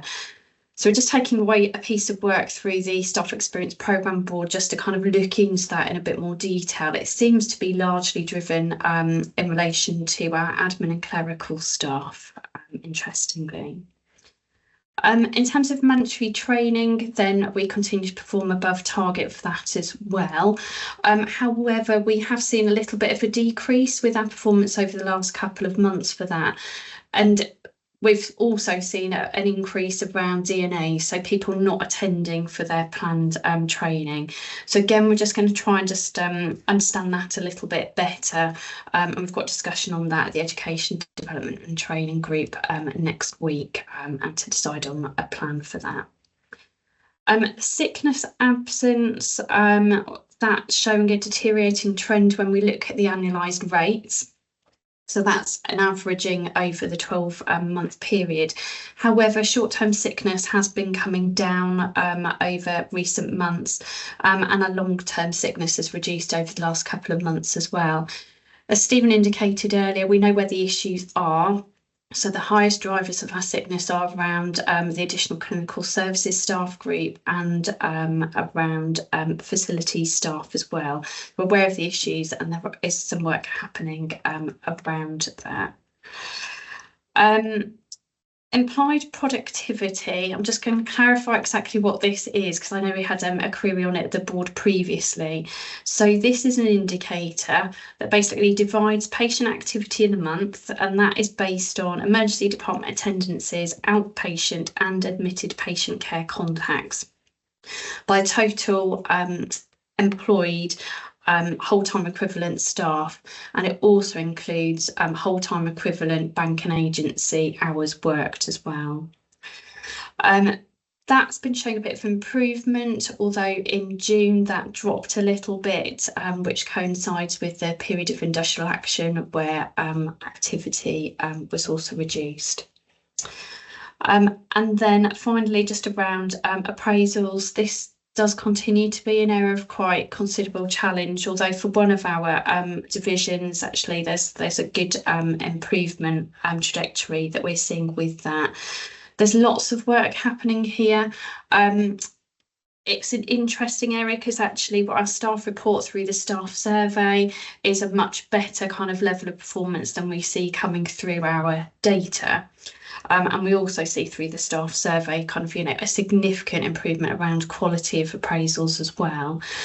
So quite a bit happening just to try and ensure that actually what we're reporting is reflecting the actual activity that's taking place with that. Again, happy to take any questions. Any questions or comments? Joe? Yeah, it's a comment really rather than a question. It's worth bearing in mind our sickness levels, because that is a key driver of our temporary pay spend. So when we talk about temporary pay spend, we have to link it to our sickness levels. So the more that we can do to reduce our sickness, the more improved our temporary pay levels will be. It's also the implied productivity. There's quite a lot of work that's now being released by NHS England, a lot of supporting material and performance dashboards. They have been released, and there's some various sort of training programs. So we're looking at what we need to do with some of that work, how that can really help us understand implied productivity and drive some of the changes that we need to do to make those improvements. So a lot of work happening in the area of productivity at the moment. Thank you for that, Jo. And just to make a comment around the, I'll just make one around sickness relating to mental health, which I have seen in pockets. And one of those areas you highlighted, I saw very clearly people under great stress. And I'll just link it into, I guess, support for leaders, particularly around mental, where there's a lot of stress. I guess it's making sure that all of our teams feel listened to and that they can communicate clearly and make that heard. And I definitely got a sense of in pockets stress because people feel disconnected or their views aren't being heard. So again, I think it's another drive for all of us to make sure we really are listening. We're trying to listen to everybody in the trust. I think it's an important time to do that. As you say, Jo, sickness is a driver of cost and just compounds all of our problems. So, one thing we can do is make sure we're listening to everybody, and then feeding that up and bringing that together at the board here. Luke, are you covering for Ed on the finance section? I am, thank you. Okay, over to you just to introduce. Thank you. And we had a very good discussion over the financial position at Finance and Performance Committee, which Suzanne did a very good job of running through. But I will go through the key aspect. We planned to have a financial deficit at month 3, year to date of 5.3 million. We had an actual deficit of 7.8 million, which is 2.5 million adverse variance to plan. Within that, efficiencies are tracking as 0.8 million behind plan. Our ERF delivery is slightly ahead of plan, but I'll come back to the sort of the detail that sits underneath that. Agency costs are 1.2 million ahead of plan. And our overall adverse trajectory, or the decrease in financial performance, was a deterioration of 2 million from month 2.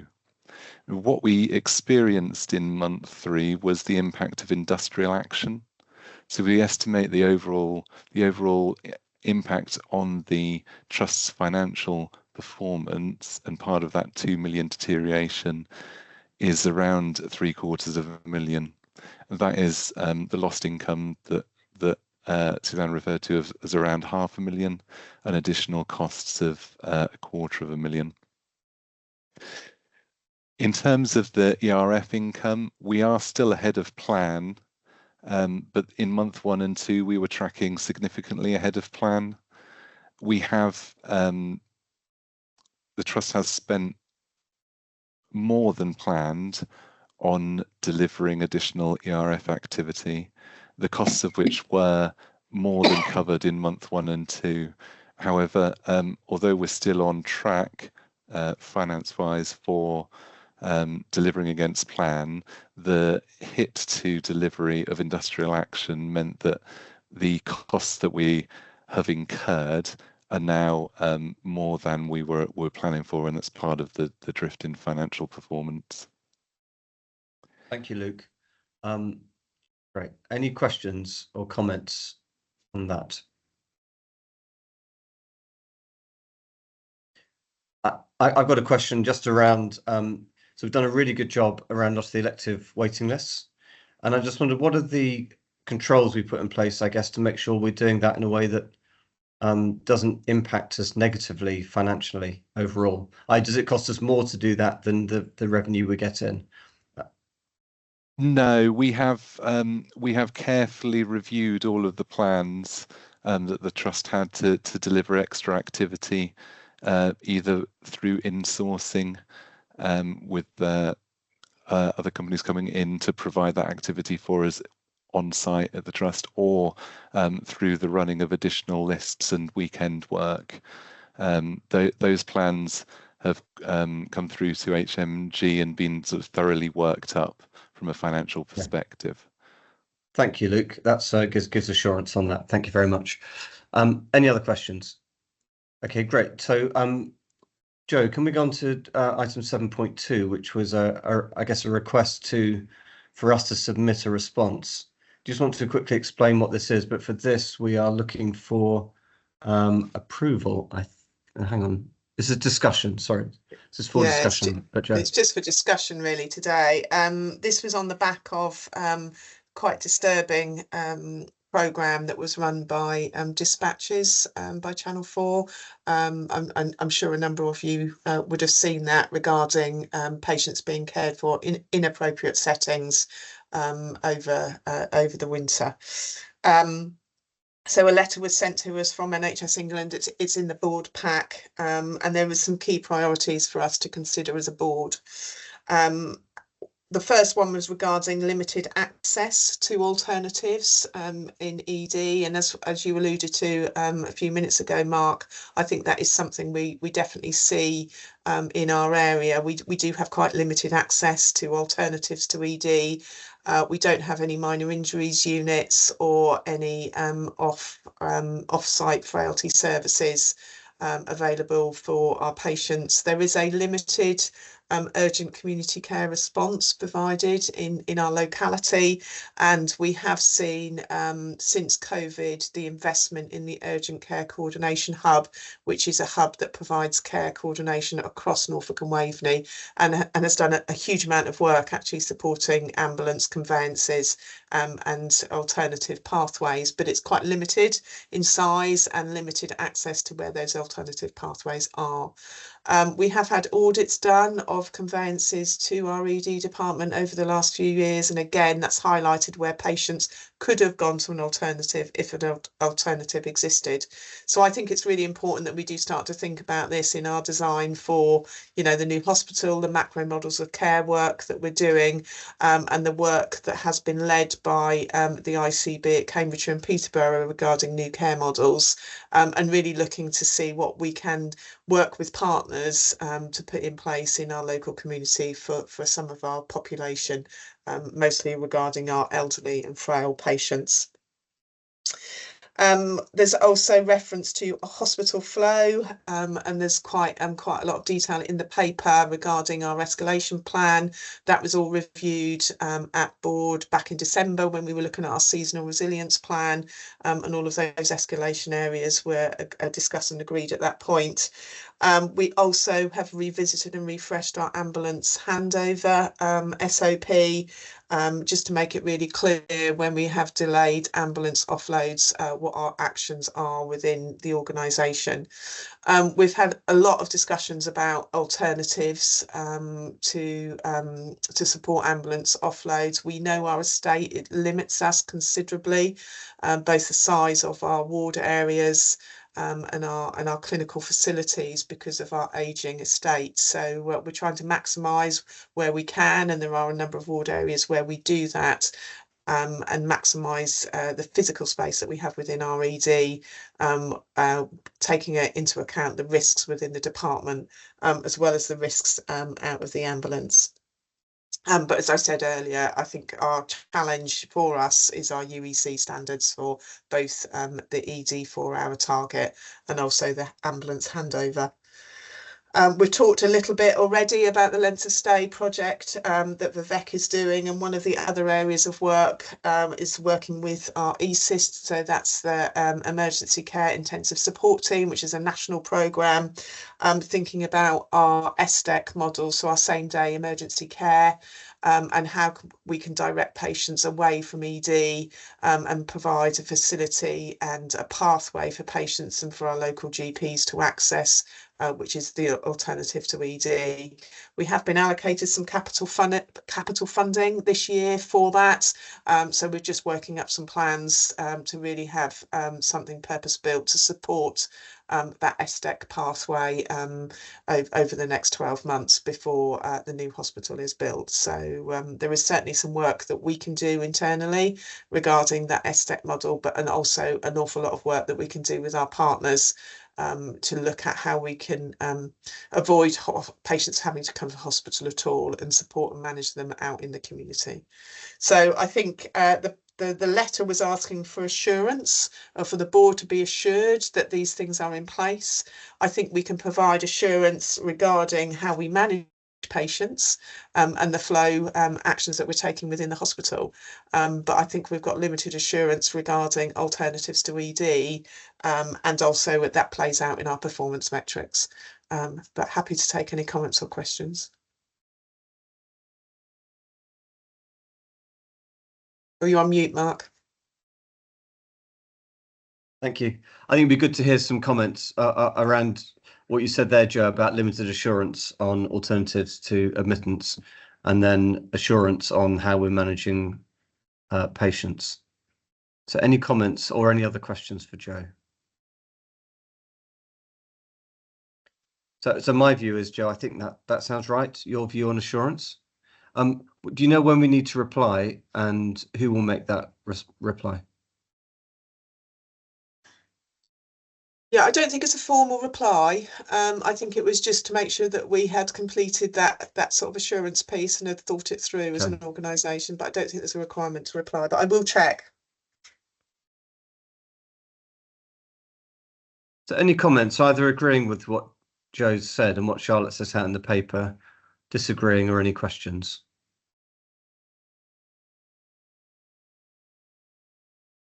Very quiet today, everybody. Do we take silence as agreement? Yes, I'm seeing nods. Okay, everyone agrees with that, Joe. I was really struck, just say one thing, by the 70 escalation. It looks like about 70 escalation beds.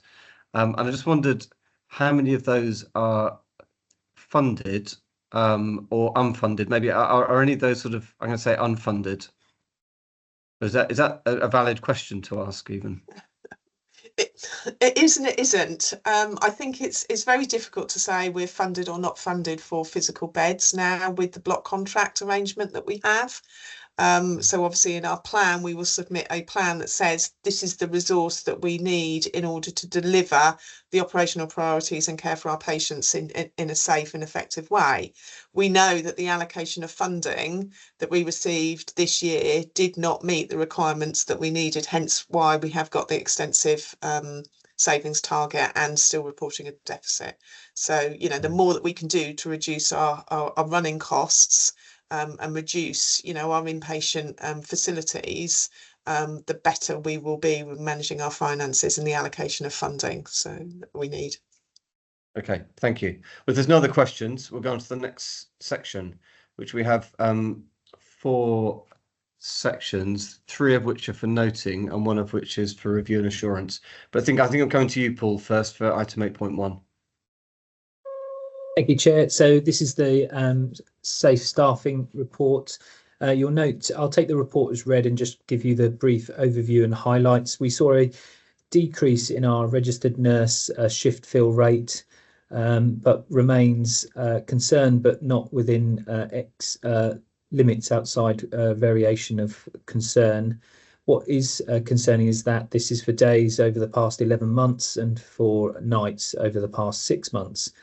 What we have seen is an increase in some shift fill rate, but a decrease in the numbers of requests. And so this month saw that for bank, it was 40% fill and agency 55%.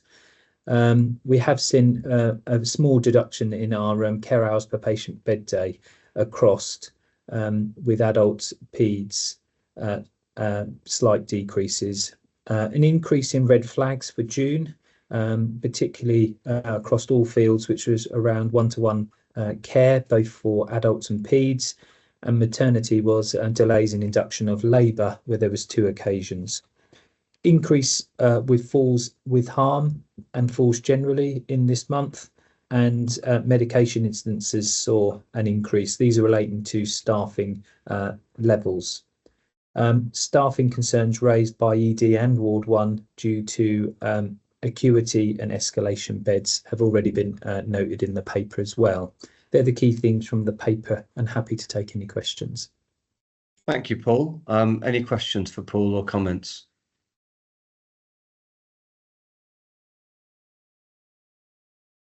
Sarah.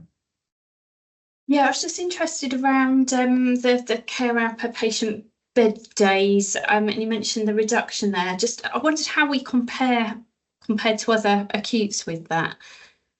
Yeah, we looking at model health, we're middle of the table across the country. So and that was last couple of months ago's data. So Joe, you put your hand down again. Okay. I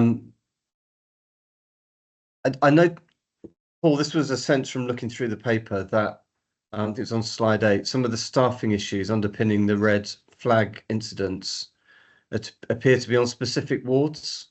And I wondered whether we ever sort of rebalance staffing to try and accommodate where there feels there's more risk. So how does that sort of process work? How do you handle that? Yeah, so we had a review of staffing at before the day starts with the site matron. Then it's reviewed by a walk around of the matron and the matron of the day for safe staffing.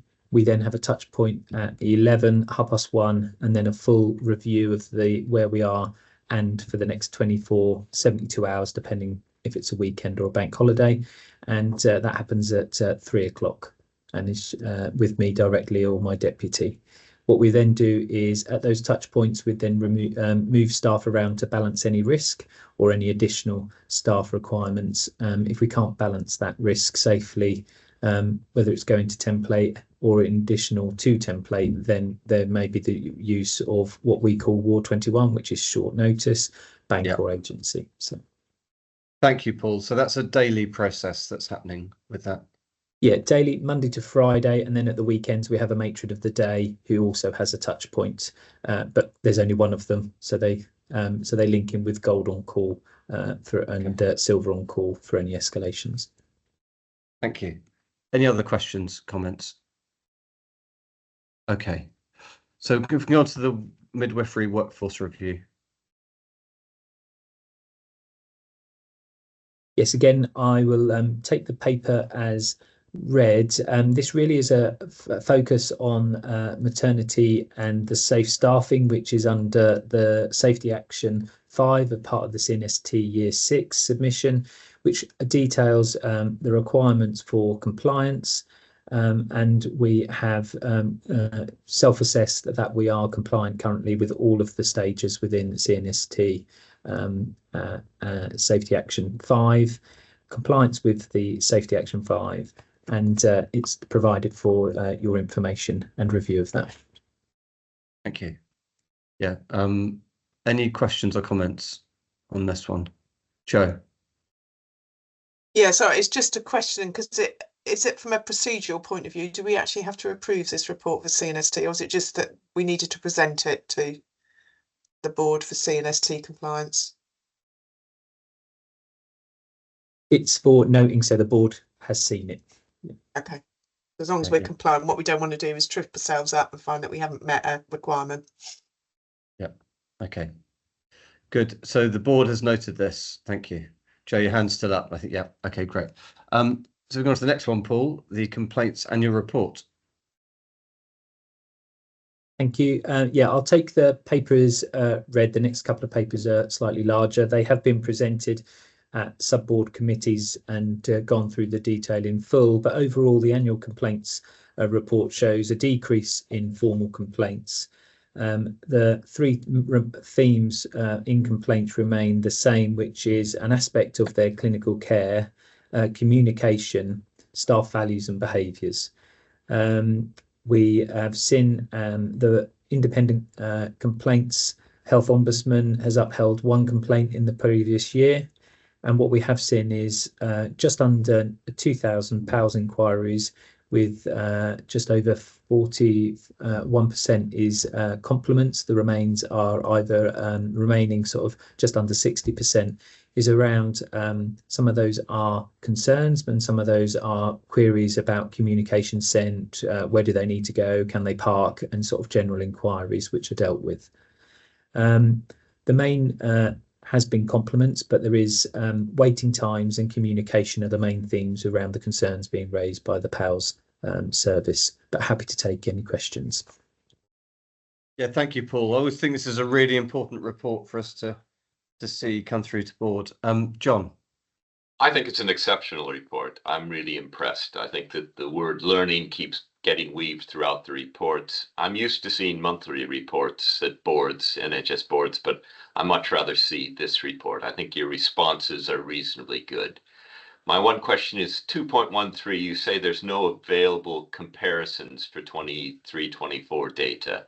I'd love to know how we stand in terms of responses and complaint percentages to others. Do you have any figures from prior years that show how we compare to other trusts? I've got a gut feeling that we're okay, but I'd like to see data to support my gut feeling or educate me. Thanks.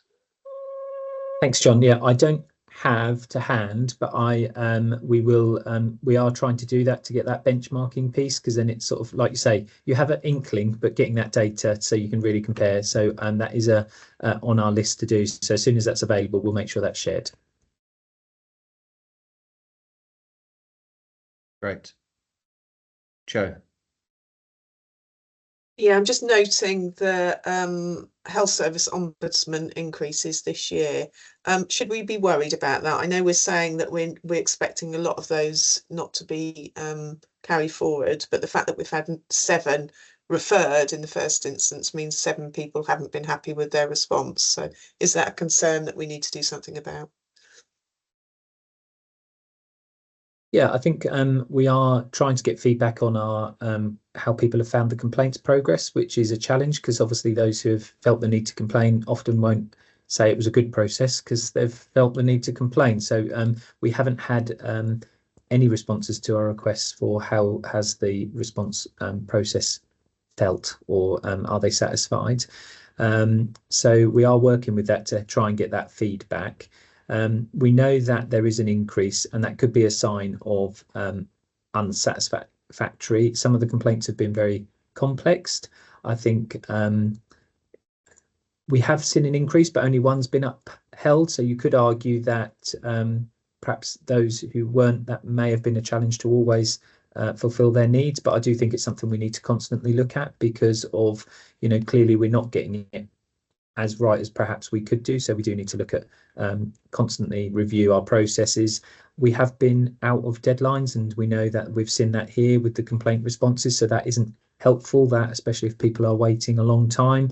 But what we are trying to do, particularly with those, is that communication of where they are in the complaints process, but also around meeting with them. So not only is there the investigation to the concerns, but also the ability to sort of, is there any additional questions, and those follow-up meetings potentially, and sometimes offering that face-to-face, because sometimes it's hard to relay everything via information of some of the other questions they may have. So offering those one-to-ones. So it's still work in progress, but I think it is a challenge, and I think that people's are wanting answers, and sometimes it's not always possible to give the answer that's some families have perhaps felt hasn't been clear in the responses. Okay, thank you. Sarah. Thank you, Chair. Just wanted to correct what I'd said at the beginning when I gave the patient safety quality update. Actually, there's a reduction in the number of complaints, but an increase in the length of time taken to answer them. And as Paul has said, that's a reflection of the complexity of lots of the complaints that we've had. So apologies for that. Okay. Suzanne. I like said before, I just also really like this report. But one thing that stuck out for me is figure 6, with all the compliments that is given. And I think with all the negative sometimes focus that we have, I wondered how do we know that our staff knows just how many compliments they get? Do they see this as well? Yeah, good. Thanks, Suzanne. Thank Yeah, you. they we feed this back to the divisional triumvirates, which then filter it back down to the teams. Okay. Joe. Yeah, just to add to that, I also share it regularly on the chief exec briefing when we get compliments, so that the whole organisation can see those compliments as well. So I think it's really important. Thank you. If there's no other questions on that, good report. Thank you, Paul. We've gone to the final report in your section.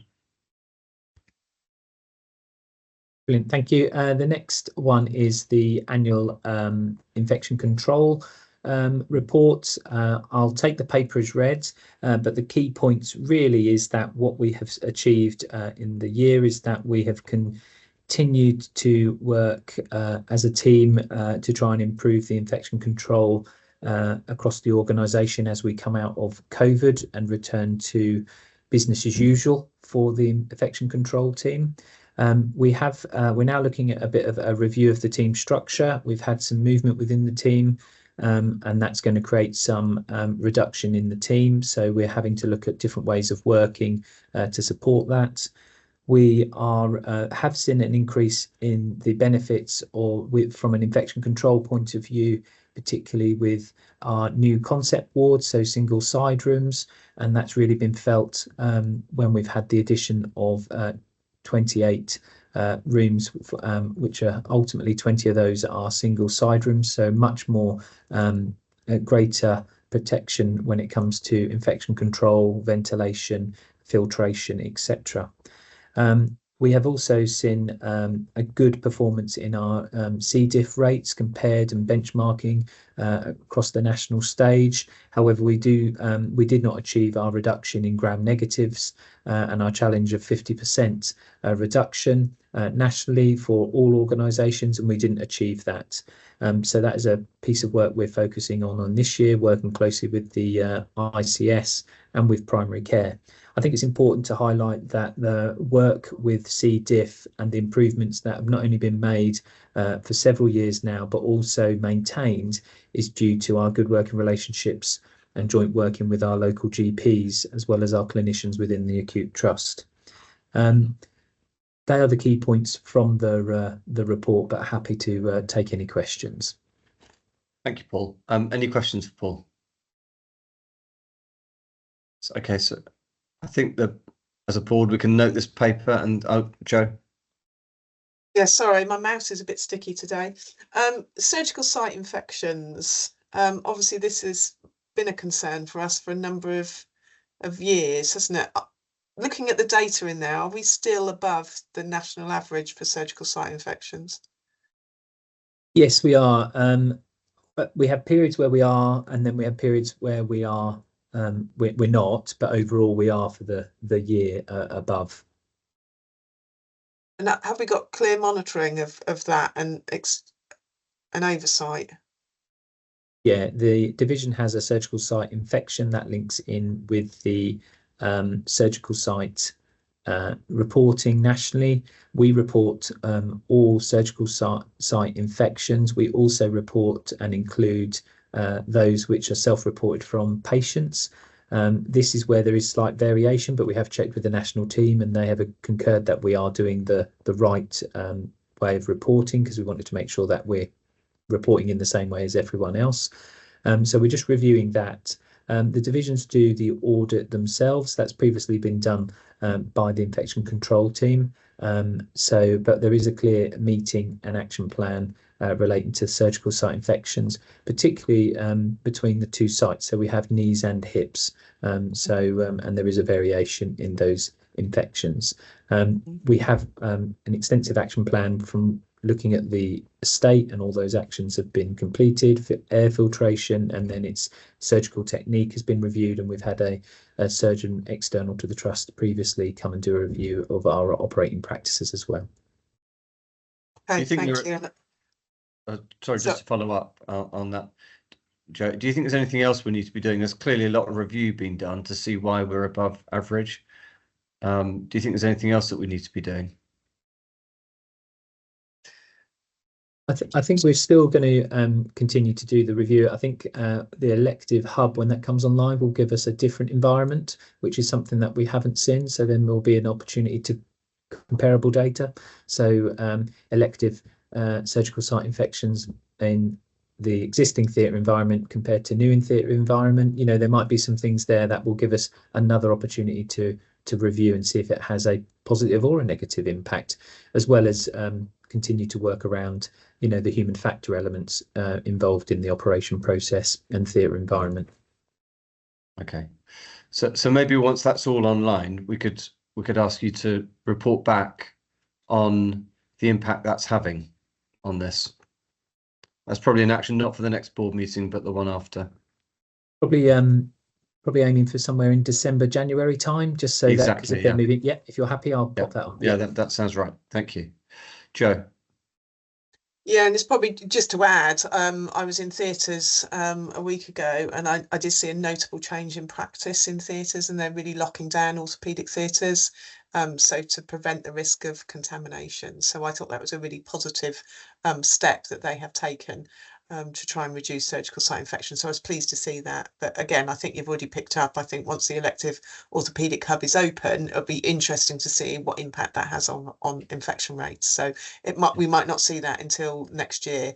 Because obviously the hub doesn't open until October, but be interesting. Yeah, great. Thank you. Thank you, Paul. Thank you, Joe. Okay, so John, over to you for the trust strategy. We've got the outturn delivery plan. And this is, I think, for assurance. I've got information on the agenda, but I think it's actually for assurance on the paper. Quite correct, Chair. Thank you. Yeah, there's three parts to this report. The first part is looking back to 23-24, just to give board some assurance that good progress was made across all four priority areas and the underpinning ambitions. Let's not forget, though, that throughout the course of the year, there have been updates on the progress through the various committees and the IPR. The second part of the report looks at the delivery plan for 24-25. This was broadly approved on the 5th of April. We've just refined some of those KPIs, hoping to lock that down. And as Joe said earlier, when we introduced the IPR, there's just a little bit of dovetailing to make sure the IPR is reflective of these KPIs as we move forward.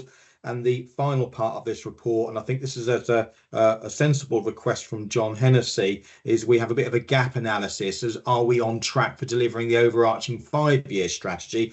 I've had a go at it. It's a bit of a crude, subjective assessment, but I think what it does do, particularly after year one of our 5-year strategy, it does give assurance that we are making progress against all those areas. I'm hoping that this report will be more refined as we move on throughout the 5 years, but board should hopefully be assured there's no area in our 5-year strategy that has not been looked at and progressed thus far.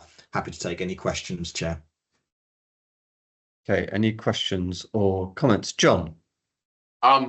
Thank you. I rather like your attempt to say where we're at. I think it's a useful way of discussion. It does help me focus on where I think I would agree or disagree. In terms of the financial performance, we're saying that we did good progress on finances in terms of a financial improvement plan. And yes, we hit our financial target, and the team and everyone worked hard to achieve it. But in terms of a 5-year plan, in terms of financial viability, we fell way behind on recurrent, non-recurrent CIPs. And so we have a real compound on that. And you've also, in terms of your strategic view of it, you've put us right in the middle of achieving it, somewhere between the red and the green, the amber color. Do you think that's fair? I'm a little bit worried that so many things on the agenda and the financial pressures we're under, we haven't quite achieved that one. Is that a fair challenge, or am I being pessimistic unnecessarily? I think you're sensible. I did say it was a rather crude assessment because this is, are we on track over the 5 years to deliver it? I think bearing in mind the financial work, and I'll give way to Luke if he's got anything he wishes to say in a moment, but the financial work we've done in the recent few weeks probably does indicate that dial should be shifting back a little bit to the left-hand side of that column. But what this is an overall progress to delivering the strategy in 5 years. So I'm happy to take any comments on how you wish this to be presented, because after year one, it is a bit crude, but I can't think of an easier way succinctly to give board assurance that we are on track for the 5-year strategy. But I do take your point, John.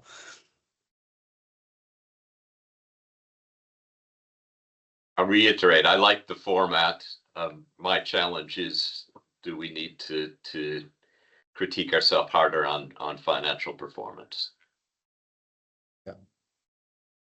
Well, let me take that away for the next update. I think that's probably the best way to do it.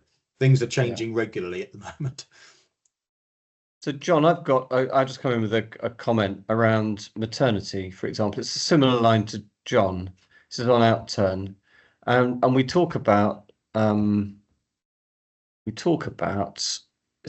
right in the start under priority 1. In the boxes, we say achieved to demonstrate robust processes are in place to address the immediate and essential actions from the maternity improvement plan. Then the next sort of major category down, we say we will deliver the maternity improvement plan that addresses the CQC requirements. And those are 2 different levels. So we've given ourselves a green on having robust processes in place, but we haven't delivered the full maternity improvement plan. And then we've put that in words. And so I guess it's a question. It may be linked to what John's saying, I think, which is, are we critiquing ourselves, strongly enough? So what was our objective? Was it to deliver the maternity improvement plan, or was it to make good progress with it? And I suppose that's the question then. And it'd just be good to get a comment back on that. This is about the term of the maternity improvement plan as well.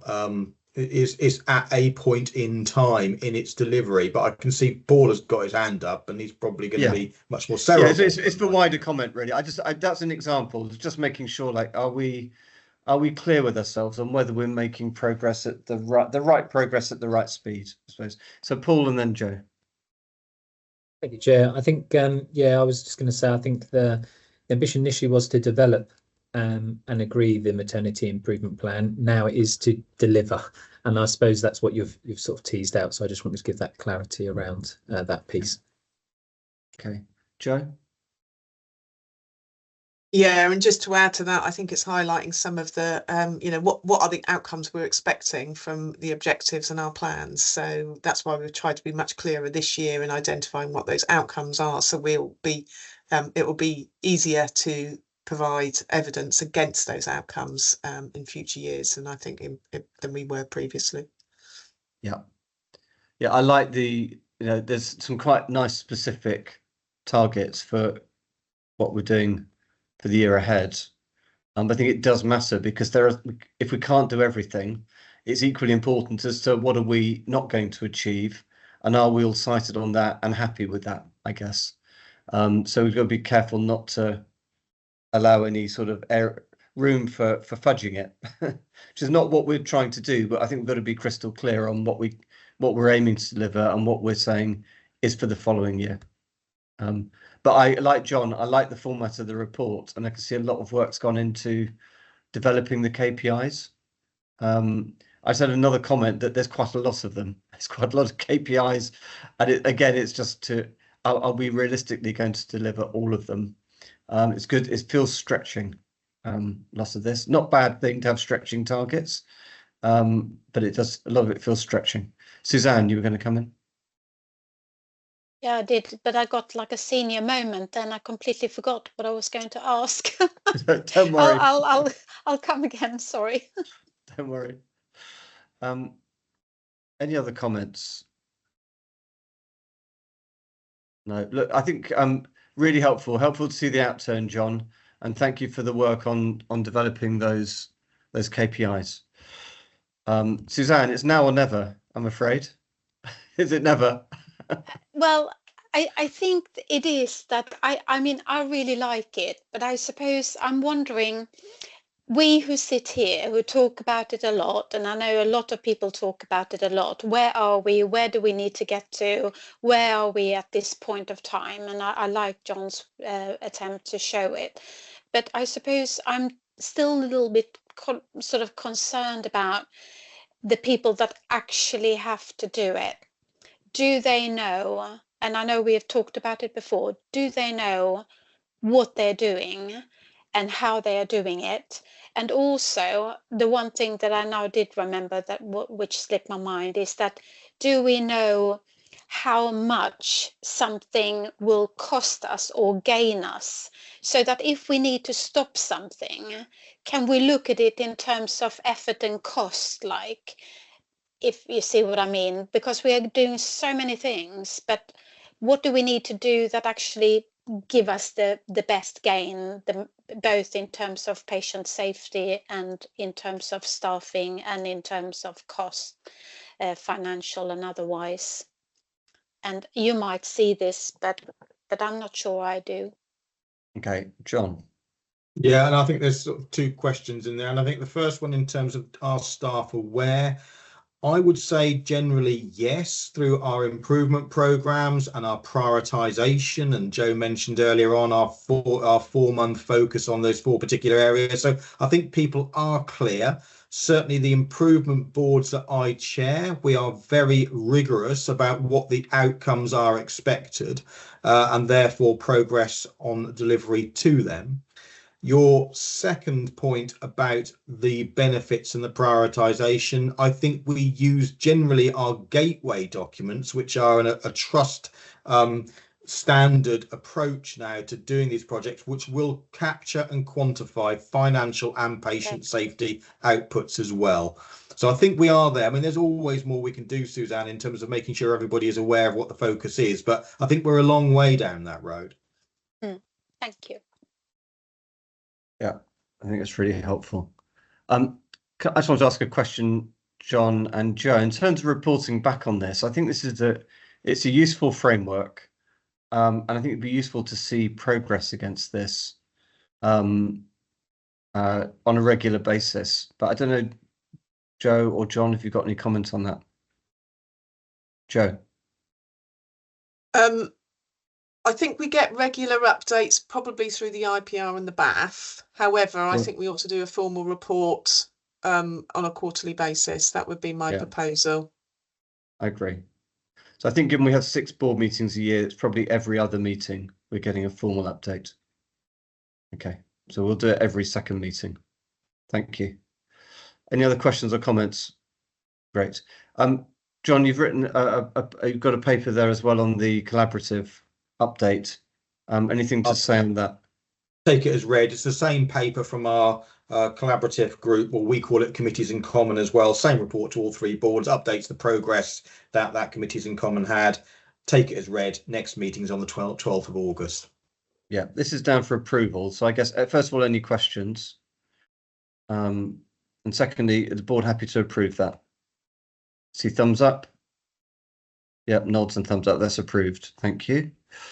Okay, so Charlie, there's nothing from a corporate governance perspective. I don't see. Charlie, do we have any questions from the public or the governors? Chairman, yes, there are questions arising from the governors. Please, could you share those? No, they've arisen during the course of the meeting. I see. Okay. Specifically, Sheena was first in the list.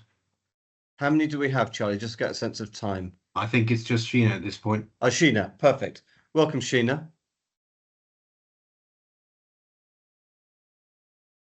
Did you want to ask a question?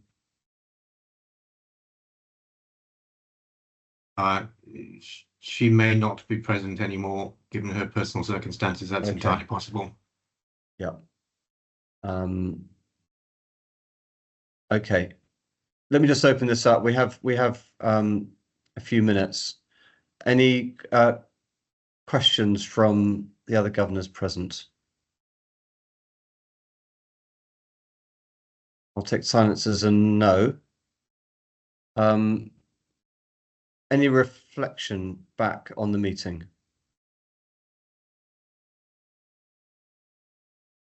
I'd like to thank the governors who've attended. We've got a few, many of you attended the last meeting, and I really welcome governors joining the board meeting. I think it's really useful and ties the governors closely into the discussions we're having. So thank you. Okay, so sorry, Joe, you were about to give a reflection, I think, or an A or B. Yeah, it was just a reflection, really. I think it was some really good discussion today, and I think it highlights the issues of all the competing priorities that we're trying to manage and the complexity and the difficulties that are arising as a result of that. But yeah, good discussions today. Thank you.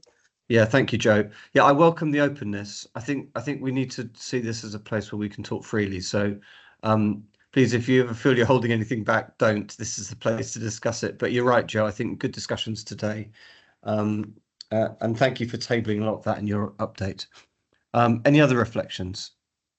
And actually, I thought it was really useful to hear from the volunteers at the beginning. That's a voice I've not heard at the board but I've been here 10 months, but I think it's a voice we should make sure that probably through you, Sarah, is that the right route for John reporting up, or is that through Paul? Through Paul, did I say? Paul. Sorry, Paul. I think it's a really valuable voice, actually, to hear from volunteers, because they've got quite a unique sort of perspective and range across the organisation. So maybe that's something you could just ask John to make sure that we're hearing that voice, and you could bring that into the board meeting if there are things that come through from volunteers. Thank you, Paul. Okay, good. Is there any other business? No. Thank you all for your contributions this morning, and I will formally close the meeting.